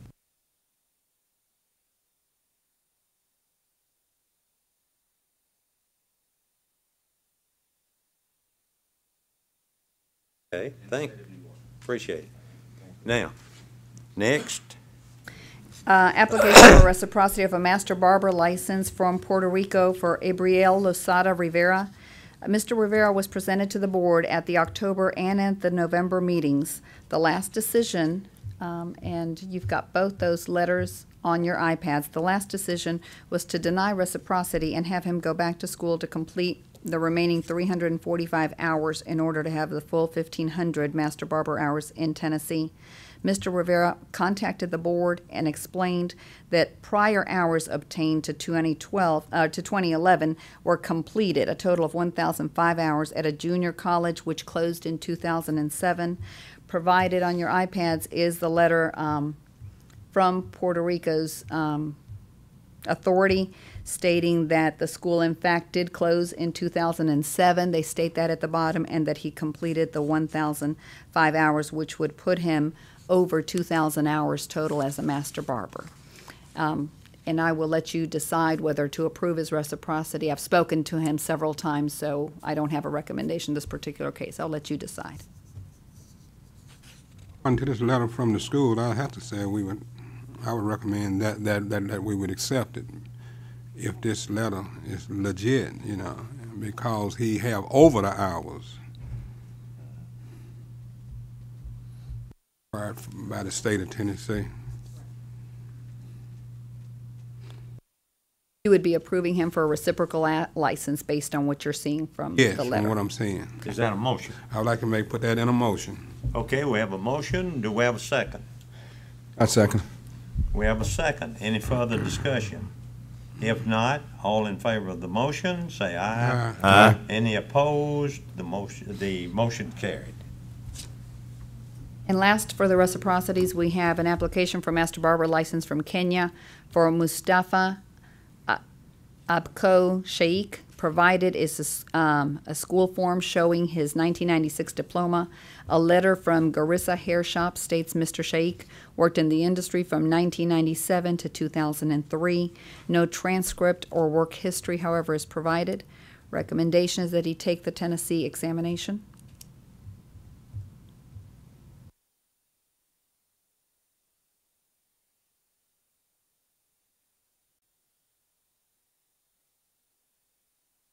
We have a motion. I make a motion that Mr. Mustafa be allowed to take the Tennessee State Board of Examination. Practical and theory. Practical and theory. Thank you. We have a motion. Do we have a second? I second. We have a second. Any further discussion? If not, all in favor say aye. Aye. Any opposed? The ayes have it. Motion carried. All right, I believe we're now ready for the legal report. Thank you, Mr. President. Got three matters from the legal end of things. We'll take the consent orders first. On your iPad is a list of the consent orders that have been received, signed, and paid and complied with since the last board meeting. As is typically the case, these matters were all presented to the board via a prior legal report, and the board did their preliminary consideration at that time and voted to approve the disciplinary sanction that was ultimately complied with by these respondents. So really, unless there are questions, all we need at this time from the board is a motion to approve and accept the consent orders on the list as received. All right, we need a motion to approve and accept the consent orders. I make a motion that we approve and accept the consent orders as given. We have a motion. Do we have a second? Second. We have a second. Any further discussion? If not, all in favor say aye. Aye. Any opposed? The ayes have it. Motion carried. Thank you, Mr. President. We'll move forward at this time to the legal report for this meeting. As you'll notice, the legal report on your iPads contains 7 individual cases, which I will address one at a time as we normally do, and then at the end there's a batch of cases that the board will need to decide on as well, and I'll provide further information on that when we get to it. On for item number 1, complaint number 2013-019841, a notice of violation alleges that during an inspection, the inspector observed a shop open for business to the public with the following violations: failure to display the shop license and the sanitation violations listed on the report. The recommendation is a consent order with a $500 civil penalty. It's been pretty standard for the board, especially for respondents who have no prior disciplinary history with the board. Item number 2, notice of violation alleges that the inspector, pursuant to an inspection, observed a shop open for business to the public with the sanitation violations set forth in the report. Again, as with item number 1, this respondent appears to have no prior disciplinary history. Therefore, the recommendation is for a consent order with a $500 civil penalty for the respondent. Item number 3, I want to point out that this item and item number 4 are related. Item number 3 is against an individual master barber licensee who was also an instructor, and item number 4 is against the school at which the instructor was employed at the time but now is no longer. Item number 3, the complaint alleges that the respondent, who is an instructor at the barber school at all relevant times to this complaint, sexually harassed the complainant. According to the complainant, who was a student in barber school, she was serving as a model for a facial in a class being taught by the respondent instructor. The complainant alleges that on multiple occasions during the aforementioned facial, the respondent repeatedly touched her breasts with both hands without her consent. The respondent did not respond in any way to this complaint. The recommendation is a formal hearing for the potential revocation of the respondent's license with authority to settle by consent order upon payment of a $1,000 civil penalty by the respondent and the placement of the respondent's license on probation for 2 years from the date the consent order is executed. Item number 4, the complaint is identical to item number 3, except it was filed against the school at which the instructor was employed at the time but now is not. The complaint, again, alleges that an instructor at the respondent school sexually harassed a female student by touching her breasts on more than one occasion without the student's consent. The respondent school, in its timely response to the board, stated that it had no knowledge of any prior sexual misconduct by the instructor in question prior to this incident, and that it has strict anti-harassment policies in place, which include, among other things, coverage for sexual harassment. According to the complainant in this matter, the instructor in question was terminated as a result of this incident from his employment at the school. Therefore, it appears that the respondent school took all necessary action when it learned of such a complaint from one of its students. Therefore, the recommendation would be to dismiss the complaint only as against the school. Item number 5, the notice of violation alleges that an inspector, pursuant to an inspection, observed a respondent shop allowing an unlicensed individual to provide barbering services to the public. The individual in question did have a license posted, but the license belonged to someone else, and additional investigation revealed that the individual in question is in the computer system but has not taken the barber exam. It does not appear that the shop's owner knew that the unlicensed individual's license was not valid prior to the date of the inspection. Therefore, the recommendation is for a consent order with a $250 civil penalty for the respondent. Moving now to item number 6. Notice of violation alleges that during an inspection, the inspector observed a shop open for business to the public with an expired shop license. The shop owner advised that he believed that he had already renewed the shop's license successfully. However, it appears that the shop license was renewed late and had incurred a late fee. The late fee was subsequently paid, and the shop's license is now current and in good standing. Given the respondent shop's lack of prior disciplinary history with the board, the recommendation is to close this complaint upon the issuance of a letter of warning. Item number 7, this complaint alleges that the respondent school improperly calculated a student's student loan aid, misappropriated funds that should have gone to the student, and failed to appropriately credit the student's account with the school to reflect an accurate balance owed to the school. In its timely response to the board, the school denied all of the complainant's allegations and significantly included a signed letter from the complainant stating that he did receive all the financial aid to which he was entitled and that the respondent did not commit any kind of fraud. Based on the complainant's retraction of all statements in his complaint, dismissal is recommended. And moving down to the last set of items, numbered 8 through 33 on your iPad. I will not read all the complaint numbers as they're in front of you. The board has previously considered these complaints along with others at its December 2013 meeting.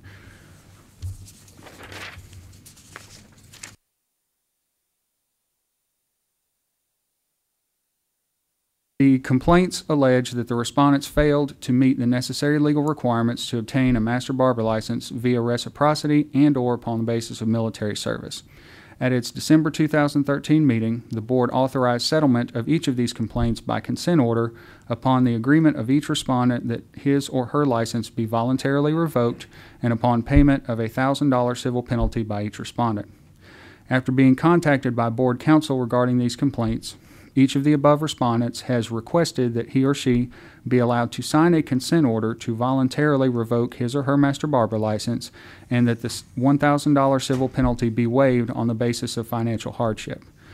According to board rules, one of the factors that the board must consider in the imposition of discipline against a licensee is economic deterrence.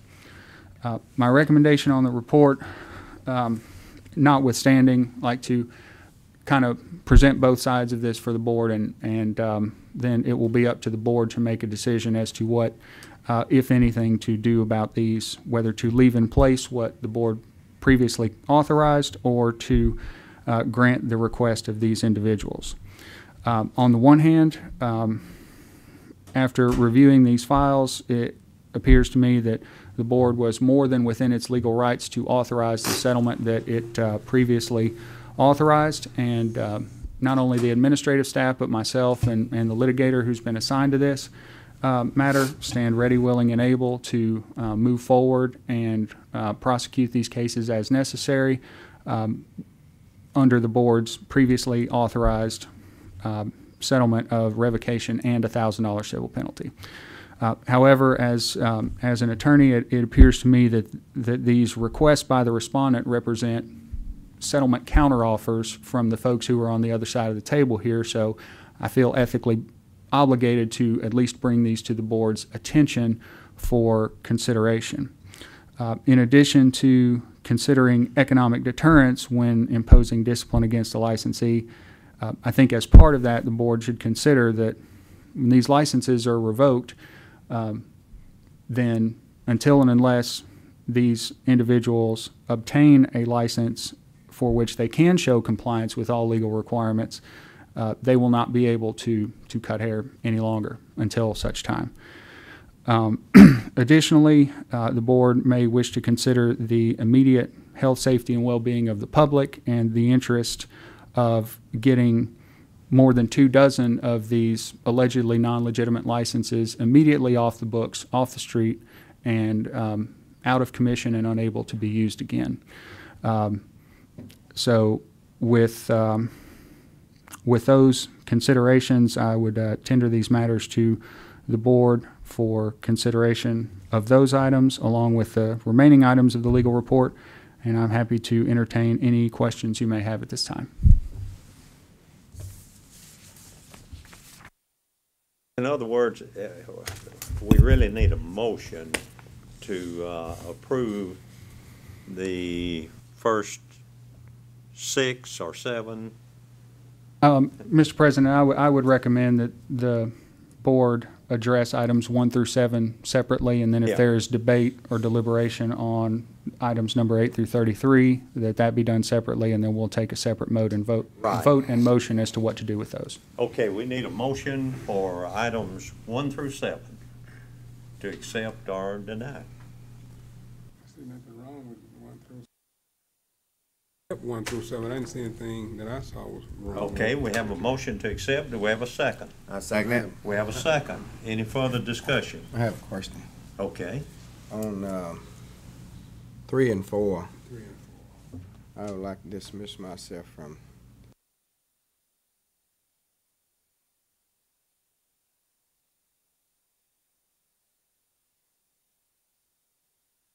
Jones, we can't hear you. Thank you. I'm familiar with some of the situation, and I'm not involved, but I would like to dismiss myself on any decision made on those 2. Okay, we have a motion and we have a second. Any further discussion? If not, all in favor say aye. Aye. Any opposed? Ayes have it, motion carried. Now, we'll take up the remainder, and is it your recommendation that that we approve the last portion by accepting the proposal? Well, Mr. President, after looking at this, I think I will kind of stand with what I said before. I believe on matters of this seriousness and magnitude, it really is up to the board, and on such matters, I think it's my job as counsel for the board to present both sides, upside and downside, of accepting either course of action. Where it stands right now, all of these complaints have consent orders outstanding with for revocation and a $1,000 civil penalty. If the board votes to do nothing and not change its prior recommendation, then that is where things will stay, and then these individuals may decide at that time whether to sign and pay the consent order or proceed to a formal hearing if that's the way they choose to go. If the board elects to grant the requests of these respondents, then what would happen is they would receive a revised consent order which would contain only the voluntary revocation language but not the $1,000 civil penalty.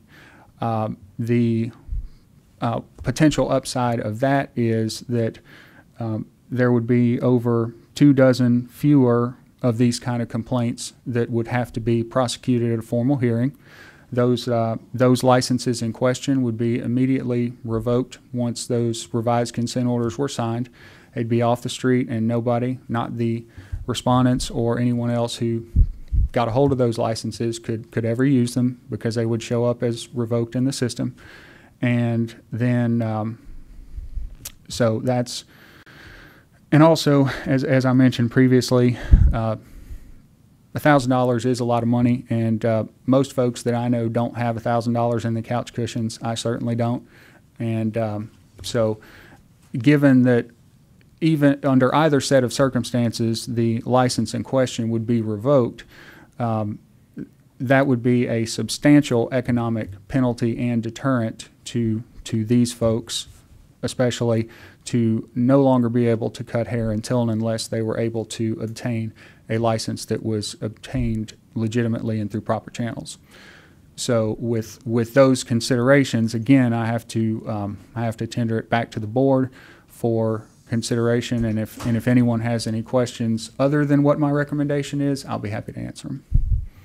In all probability, we'd be chasing pennies with dollars.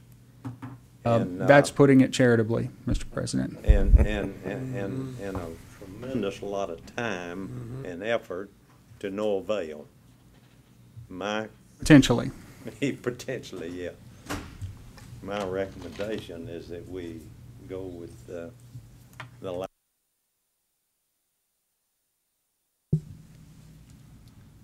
Are we ready for a motion? I agree with you, Mr. President, but it's just it just disgusts me, really. Well, it really is, do. but, And of course, when you have so many people who legitimately are doing it correctly, and then we have this come up. But I do understand your situation, and of course, I agree with the president. No sense in us spending dollars trying to get pennies. So. That's right. And Mr. Collins and board members, I would also point out that, you know, this consideration that the board is giving to these complaints doesn't extend to individuals who are similarly situated but who have either chosen to not respond to the board complaint that's based on this, or, you know, just trying to be in the wind and still operate and all of that. So I also point out that in a somewhat similar but not identical situation with the cosmetology board, that board elected for folks who, when they were contacted and said, hey, look, you know, I understand what's happened here, and, you know, I want to try to do the right thing, even at sort of a late date to do so. I don't want to operate under a license that may not be legitimate, and so I'd like to go ahead and give it up and get it off the books. The cosmetology board approved requests for those people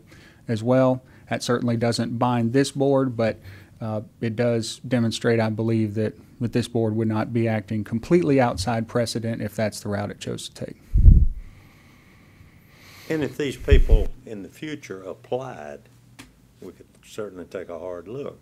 Well, Mr. President, I was kind of waiting to hear the board's vote before addressing that, because if the board votes to stick with what it's previously done, then that becomes a moot point until and unless the cases are dealt with in that fashion. However, if the board votes to waive the civil penalty and allow them to simply have the license revoked, then the board will need to decide what, if anything, to do if some of these folks decide to come back and try and do it legitimately. Should that be a two-part motion then?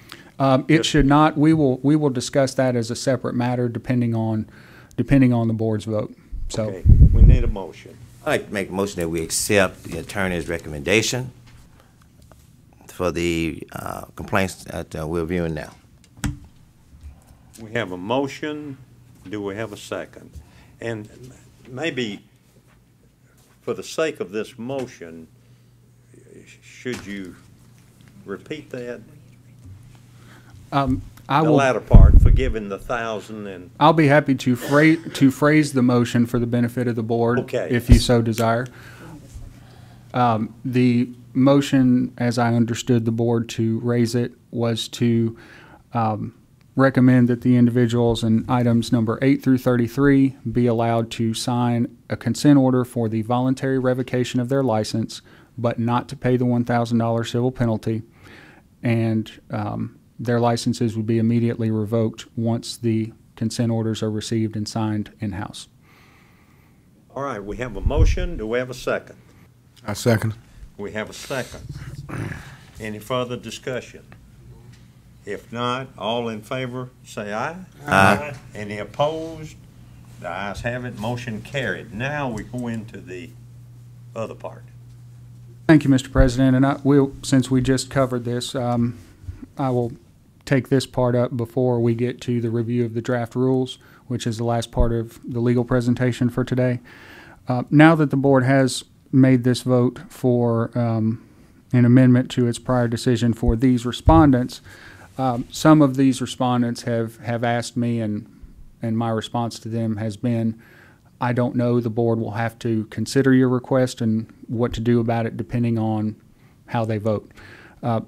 The question to me has been, once they sign the order and have this licenses revoked and off the street, is there any sort of limitation or conditions or anything else that the board would impose upon them in order for them to try to obtain a license legitimately? I can share that some of these respondents appear to have completed all of their educational hours. Some of them would need a little bit more education here and there to complete the 1,500 hours. And, so it's kind of all over the board as to where they are in their respective educational processes being completed and what have you.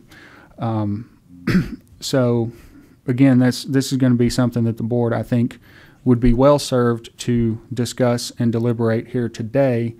And I don't even think it would be required if the board decides it needs a meeting to think about it after debate to what to do with these folks, because it's going to take a little while to get all of these orders in, get them signed and executed, and all of that. So, but in the event that one or more of these individuals come back and say, okay, look, I understand that this is the deal, this is what has happened, and I've already got my 1,500 hours of education, or they're 200-300 hours short, and complete that.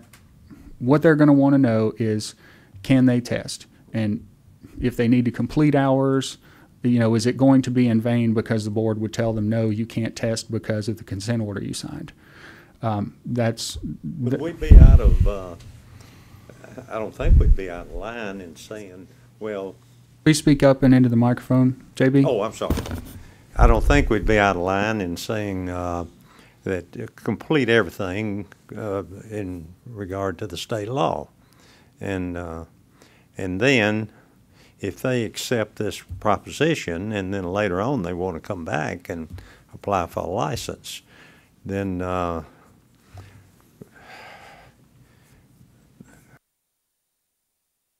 pay the fine. Well, Mr. Chairman, based on the vote that you just took, that would not be an option, because you can't really separate the two that way. Logistically, functionally, it wouldn't work. However, one thing I could suggest as something, it's kind of the same idea that the board had heard previously about individuals with the prior felony records who board had more concerns about. The board could request that these individuals come back before the board and appear in person to explain to the board the circumstances, because once these consent orders go down, the complaint process is over. So anything that they would come and say to you is not going to put them at risk of future harm or legal disadvantage or anything else, because their complaint's already over, and that license that was existing at the time won't be in existence anymore, and they will be in the posture of an applicant for pretty much a new license. I'm just thinking of setting a precedent, of doing away with a fine, and using that in the future, to somebody that's fined $1,000 or something of that nature, say, well, you did it before, can we waive this and give up the license? And then they come back in 6 months and apply for a license. That's just a trick of the trade. I've seen so many things in my lifetime. That's just, I guess I'm suspicious in nature. Mr. President, I'm attempting to verbalize what you're saying, so if I get it wrong, please say so. But it's, based on the board's vote, unless it goes back right now and undoes what you just did, the $1,000 is gone off the table and it's not coming back, in the interest of getting these licenses off the street and being done. The sole remaining issue now is what, if anything, the board wishes to do when and if this set of folks, any of them, come back and say either I've got all my hours, or I'll have them pretty quick, and I would like to try to test and obtain the license legitimately. It is at that point that the board would have to consider whether allowing them to take the test, and I will be frank with the board. I have not done in-depth legal research as to whether the board could necessarily, for a new license application, necessarily even say no to these folks. I'd have to look at that some more, because frankly this is an issue that I've been doing this 5 years and I hadn't seen it yet, and frankly hope I never do again. But the reason I brought up as an example the personal appearance before the board is so that the board could kind of hear directly from these individuals. Look, how'd you get caught up in this situation? What happened? What was your thought process? What did you think you were trying to do here?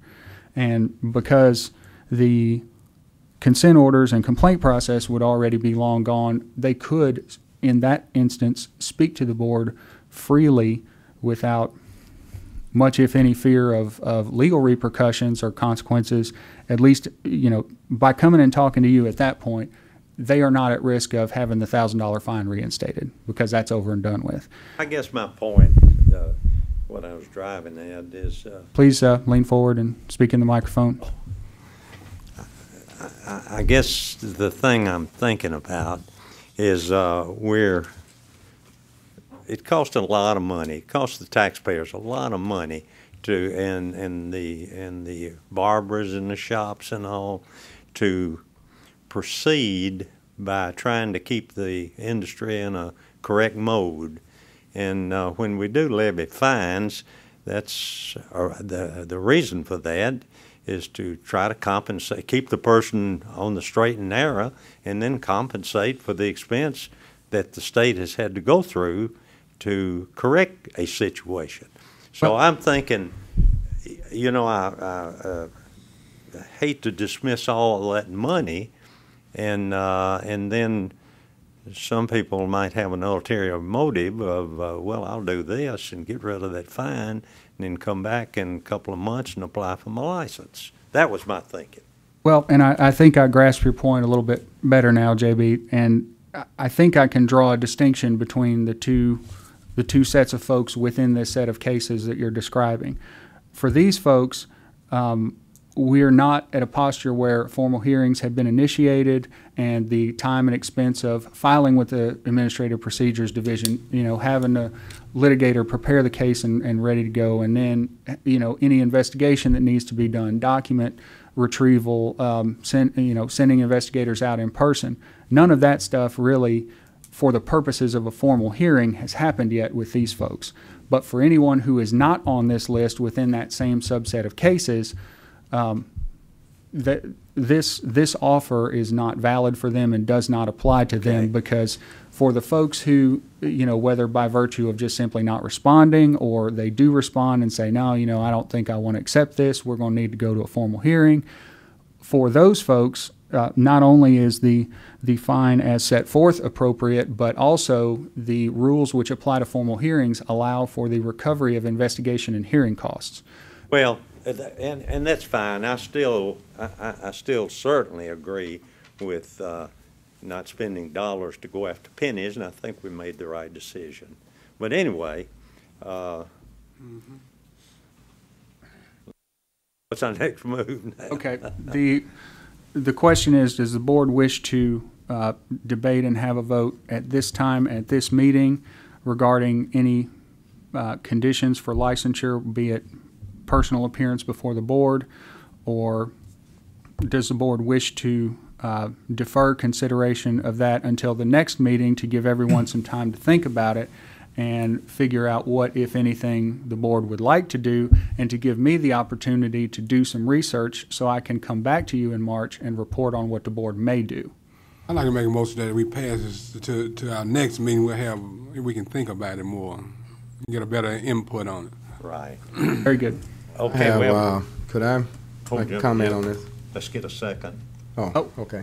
Well, actually, we might want to have Mr. Jones weigh in first, because once the vote happens, it's kind of closed for discussion. So. Well, don't Robert say we need a second before discussion?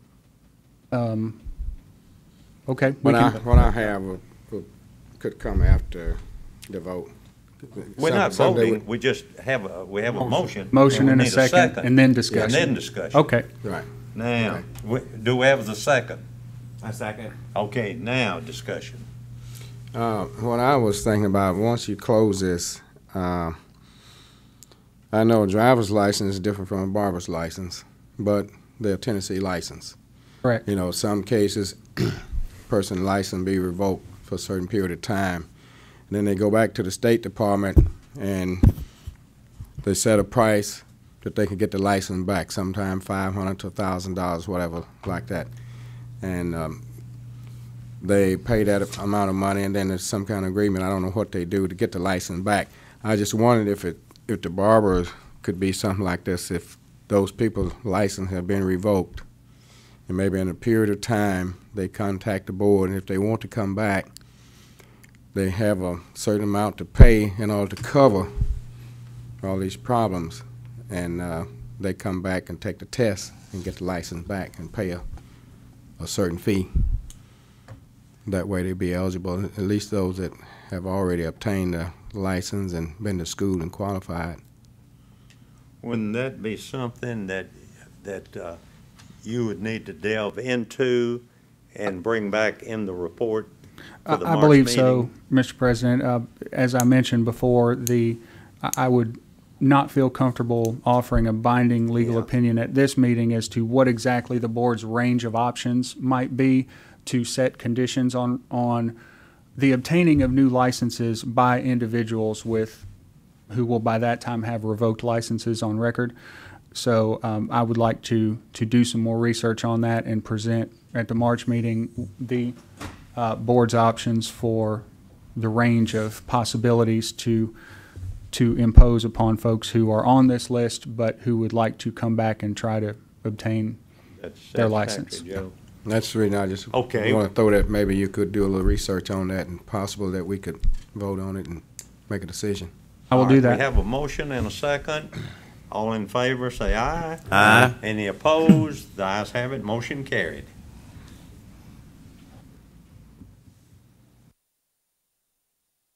Just give me one moment, gentlemen. I'm going to make myself some notes, and then we'll get to the draft rules. You should all have the draft rules. Mr. Gilliam, I put them on your side. Was mailed to everyone's home, a current version, just to have something to look at today that Chris will review. So those are the ones we're going to look at.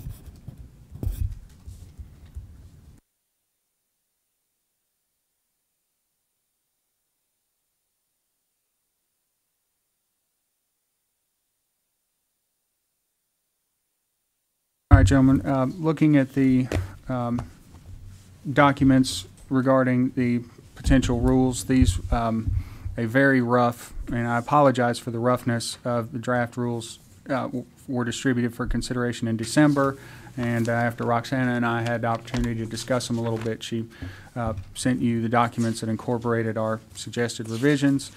There are, let's see, we have 1, 2, 3, 4 sections that are being amended, and I will address them each in turn. Obviously, that's all subject to board approval. Chapter 0200-01, this regarding the requirements for a school license. The proposed amendatory language would provide that the school must have at least 15 students enrolled, part-time or full-time, and that the school must provide proof of same to the board in the form of signed student enrollment agreements prior to being granted a Barber school license. The second suggested amendment under that chapter states that full-time Barber school students must attend school for at least 25 hours per week, and part-time Barber school students must attend for at least 15 hours per week. The reasoning behind that particular proposal is to kind of delineate a little bit the students that are full-time versus part-time. For the purposes of schools being able to get licensed and the count of 15 or more students, part or full-time, will be accepted, but it just kind of gives the board a better idea and maybe even a method to track, if necessary, who's part-time, who's full-time. So that's all for 01-.01. The next one, and this is the one where the majority of the proposed amendments are going to be plugged in if approved. Rule 0200-01-.06 relative to the expiration of certificates of registration. The items number 1, 2, 3, and 4 are being amended to be consistent in their language to state that the licenses shall expire annually on the anniversary date of the original date of licensure. These amendments are proposed for uniformity of language. However, as a practical matter, another section of the Tennessee Code, which is Title 56, that applies to all of insurance, authorizes the commissioner of this department and division to have either annual or biennial, which is every other year, license renewals. And as a matter of practice and the normal and ordinary course, that is what has been being done going back as far as I can remember. So this is really just a matter of making sure that the language in the rule is consistent, but in reality, because a statute is higher in authority than the rule, and the statute is what's been being utilized to go with the every other year license renewal, that's actually how it's still going to happen. So this doesn't change that. Then in item number 4, beyond the change to make sure the language is uniform, additional language has been added to state that if a barber school or college license is not renewed within 1 year from the date of expiration of the license, a new application will be required.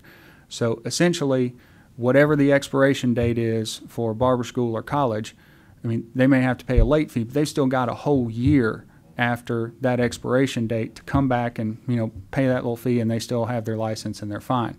But if it goes more than a year, then they would have to do a new application. Then proposed amendment number 5, as I currently understand it, there didn't appear to be anything in the rules that specified any mechanism for master barbers or instructors to place their license into inactive status. And, for any number of reasons, a licensed professional may wish or need to do that. But even if it has been being done as a matter of course before, it's better where possible to have a rule that sets it forth directly to authorize it. So this proposed amendatory language would authorize a master barber or instructor to place his or her license into inactive status by completing a form, and they'd have to submit it prior to the expiration of their license. So they couldn't, wait until 6 months or a year after their license is expired and then come back and say they're inactive. They'd have to essentially get back into good standing and current before they could go inactive.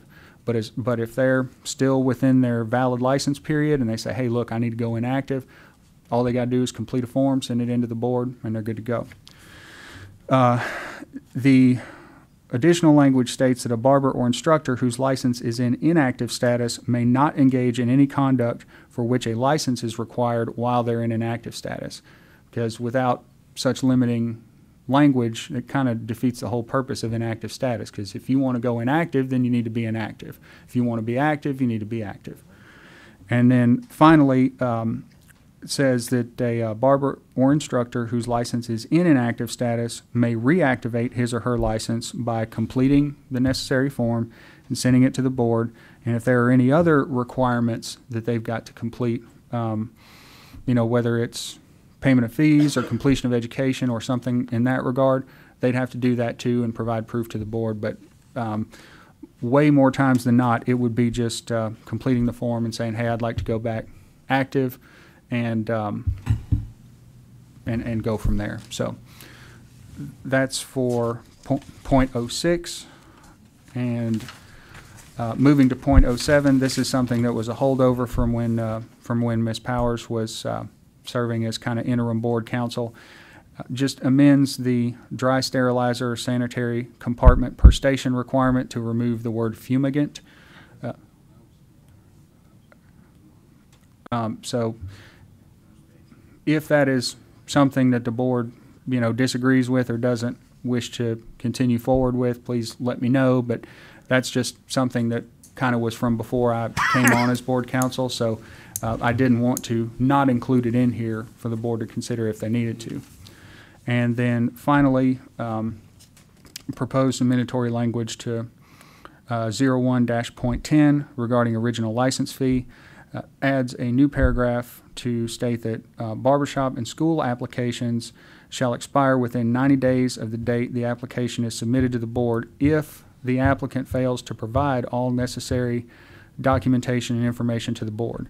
But think back to earlier where I'd said that some rules don't have discretion to waive the general rule. I believe for such an important thing as a shop or school application, the board may wish to have that kind of discretion, for example, if it's a paperwork delay that's beyond the applicant's control, I think the board would probably prefer to have the discretion to say, okay, look, we understand, here's the situation, just let us know what the deal is in writing, we'll look at it, and then based on this, you would have the authority to say, okay, well, we can waive that 90 days and move forward if it's something that was not the applicant's fault. But if it was, the other language would still expire it at the 90-day mark. So with that, I will be happy to take any questions. And also, the military applicant rule language that I presented to the board last time, the only reason it doesn't appear in the document that I have in front of me is because I haven't figured out exactly where to put it yet, but it's probably going to be in the section that has to do with license renewal, because as a practical matter, that's the most direct place it could be. So that would probably be added as well. And open the floor for questions at this time. I have a question. Sure. Is there any special reason to remove the fumigant from the compartment container for the sterilizer? I may be able to. Is there any medical hazard or anything within Actually, that yeah, that is the formaldehyde concern. and It is. boric acid? Right, that's exactly the case. A lot of states have forbidden it from being used, and so we're trying to be more consistent. The inspectors are trying to educate on other methods that they can use to get away from using the fumigant because of that. Also include the little container that the Barber Supply sells. It's got the little smell to it, and that's probably got the same. That's got exactly the same thing the in same, it. the same stuff, yeah. Okay. Getting rid of that little smell. I have a question as well. On the section of the allowing you to place your license in an inactive status, Yes, sir. is it? I didn't see a cutoff date or anything like that. What I'm alluding to is someone can put their license in an active status forever, for say 10 years, and then come back and reactivate their license. Theoretically, under the language as it's currently written, yes, but that's another reason that these issues are brought before the board so that you can weigh in on it. I didn't have any specific guidance or inclination as to what, if anything, that should be, or if there's, if the board wishes to say, okay, you can only leave it inactive for up to 5 years, after which point, you got to take a test again or something. I mean, whatever the board wishes to do in that regard would probably pass legal muster. I would just need to know what that is. I would think that, I'm sorry. I was going to say 1 year and then come back for board approval. Well, I was thinking maybe up to 5 years. I was thinking that. I mean, because say someone had a serious illness, and it would take some time to get over it. But certainly, I wouldn't want it to be just no cutoff date. You see, I think there need to be something there to say it can remain inactive until 1 year, 5 years, or something. Come back before the board Right. and explain if they need more time. If they need more time, And the board exactly. could grant it. Exactly. I do think we need to put a cutoff date on that or something, huh? And the way it's stated is that we would have a form for them to fill out, so we can make Right. sure that the form is Yeah. very clear, that Exactly. it states the date. We have something similar in the cosmetology, for example, for instructors. To request to go inactive as an instructor, you must be current on your continuing education. Exactly. Because sometimes that's the tricky part. They don't want to take that continuing education, but they want to come right back. So we would make sure that the form covers those things, and you Right. review the form and approve it. Well, I would like to see some type of cutoff date on this, okay? So, that was just my suggestion to the board. I like that. My suggestion would be 1 year and then come back before the board for further approval if they need more time than that. Well, that's, those are two different sets of years, so I'll need to know which one the full board. Well, the president already stated 1 year, so I'm not going to disagree with the president. I mean, I would like to see some time on it anyway, so, that's fine. And then and then come back if the person need more time, then they can come back and request And request more time. to the board that they need more We time. just don't want them to get out of practice. That's right.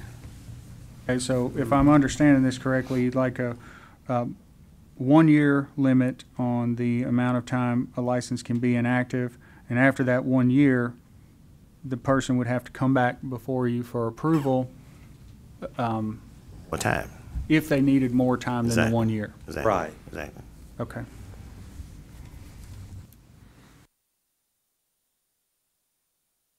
Okay, I've made a note about that, and we'll come up with some appropriate language.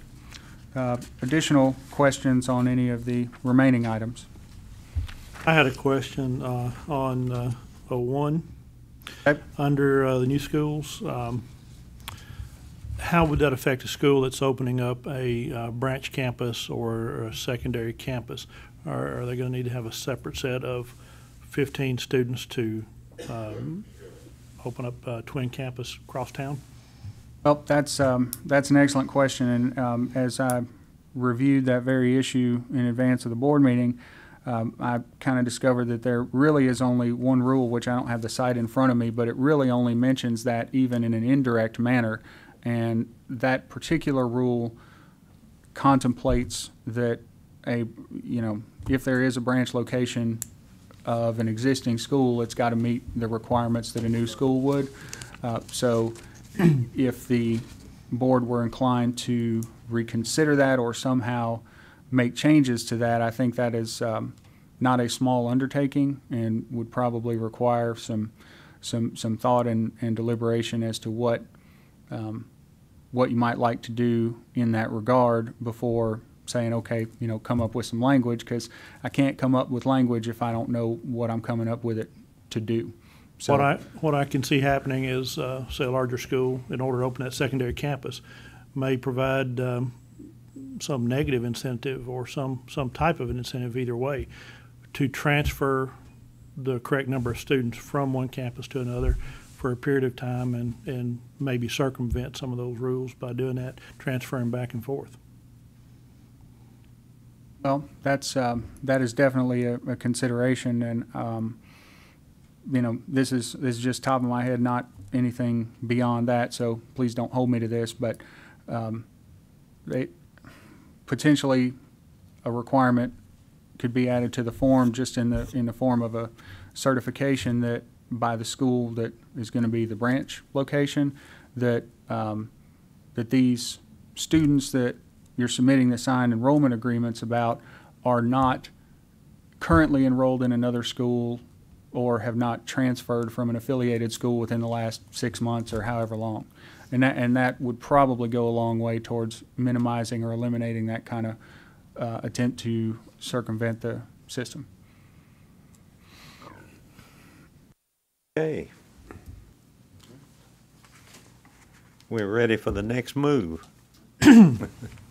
Actually, gentlemen, what we will need, if there's no further discussion on the items before you, including the military applicant language, I'll need a motion, second, and vote to approve the beginning of the rulemaking process, which requires me to complete some documents and get the ball rolling on our end. So Okay, we need a motion. Make a motion that we accept the rule that has been presented along with the corrections that was made. We have a motion, do we have a second? Second. We have a second. Any further discussion? If not, all in favor say aye. Aye. Any opposed? The ayes have it, motion carried. And gentlemen, that concludes the legal part of the presentation. I will turn it back over to Roxana unless there are additional things I can help with. Thank you. New business. Thank you. New business. We're on page 109, and some of this is exciting new business. Information in front of you is the new and already used by 2 inspectors are electronic inspections of shops. Is starting with January 12th this year. 2 of our field inspectors were trained and have started using iPads to complete their inspections. So the inspection sheet that you see before you is what they complete when they walk into a shop. They fill it out, they sign it electronically, so does the shop owner, and we email it immediately to the shop owner so that they can post it. The way you see this form look is the way it looks then years later on what's called a document management system. The great thing with that is as we progress with this, we won't even need to print it necessarily. So it's always saved, looking very clear. There's certain fields that are mandatory on here. The 3-part copy, those of you that have shops, you know how that yellow copy can get fussy. You just can't see it well. And among things, of course, we are now speeding up the process with which these inspection sheets hit our office. They email them to us as opposed to waiting a week later, having to go to the post office. So we, in essence, sometimes could run a week to 10 days behind on knowing what inspections were done. Now it's almost immediate. So shop owners have been receiving these in 2 of the territories, and we've purchased the other 8 iPads. They're getting ready to be installed with the applications needed. Our inspectors will all come into the office to train on using them, change some of their work processes around, and the 2 inspectors that are inspectors in our area and all of the investigators for the regulatory boards that are using the iPads as well, they actually love it. You know, change isn't always easy, but the feedback on this process has been really, really good. And I wanted you all to know so that if you've got shops that ask and say, oh, by the way, you know, I've got this form, this is what it's looking like, and this is our process. So that's the new thing with the actual inspection sheets. And then the next on your iPads is the actual notice of violation. This is the same thing. We're testing it with the 2 inspectors. They've loved the process. They will be the ones actually also training their colleagues on lessons learned, the shortcuts, how to use highlights, how to make things stand out so that the forms are better. The plus to the iPads, among other things, is they have a built-in camera that's wonderful. In the event you should need to walk in and photograph something, it's a very quick fix. Good. Again, we get these forms immediately. They have spell check, so that's not to say we're always going to use it, but the plus to that is that they have spell check. So these notice of violations are used for our complaints. If an inspector has to cite a shop, the majority of the information is on this. And so, again, we're going to get it faster. It's going to be very legible, very clear, and then it's kept for longevity looking this way. So if you've got any questions about either of the forms, we've not changed them a lot from the way the paper looked, other than it's an electronic format. So once a shop is inspected, has been approved, and the inspector electronically submit the information, then the board will automatically email the certificate out that has done? Actually, it's even quicker than that. What we are encouraging as the inspector is there to say to the shop owner is, you know, Mr. Collins, you've got 100, let me have your email if we don't already have it. We are getting ready to upgrade our system from a 1994 system to the 2014, and they'll be able to have email and some things more readily available even on their iPad. But for now, if we don't have your email and you give it to us at that moment while I'm in your shop, I can email it directly to you. So within 2 minutes, you could go to your printer and have it exactly. And even save it then on your computer if you needed to, but you've got it. And for those shops that don't want it emailed to them for whatever reason, then the board office mails that out. That's it out, yeah. Right, so you should still get it fairly quickly. Very good. That's correct. Okay. I want to update you next on the inspector investigator assigned to the Chattanooga area. As of March 3rd, Tim Commerce is a new inspector. He's assigned to Hamilton, Bledsoe, and Sequatchie counties. He has a lot of experience conducting inspections and investigations. He's inspected a prison, a school, shops, been opening, so he is working full force. We have a total of 11,200 shops between barber and cosmetology. And I wanted to kind of give you the breakdown of the counties. On page 111 is the information of all the counties as they're divided to our inspectors.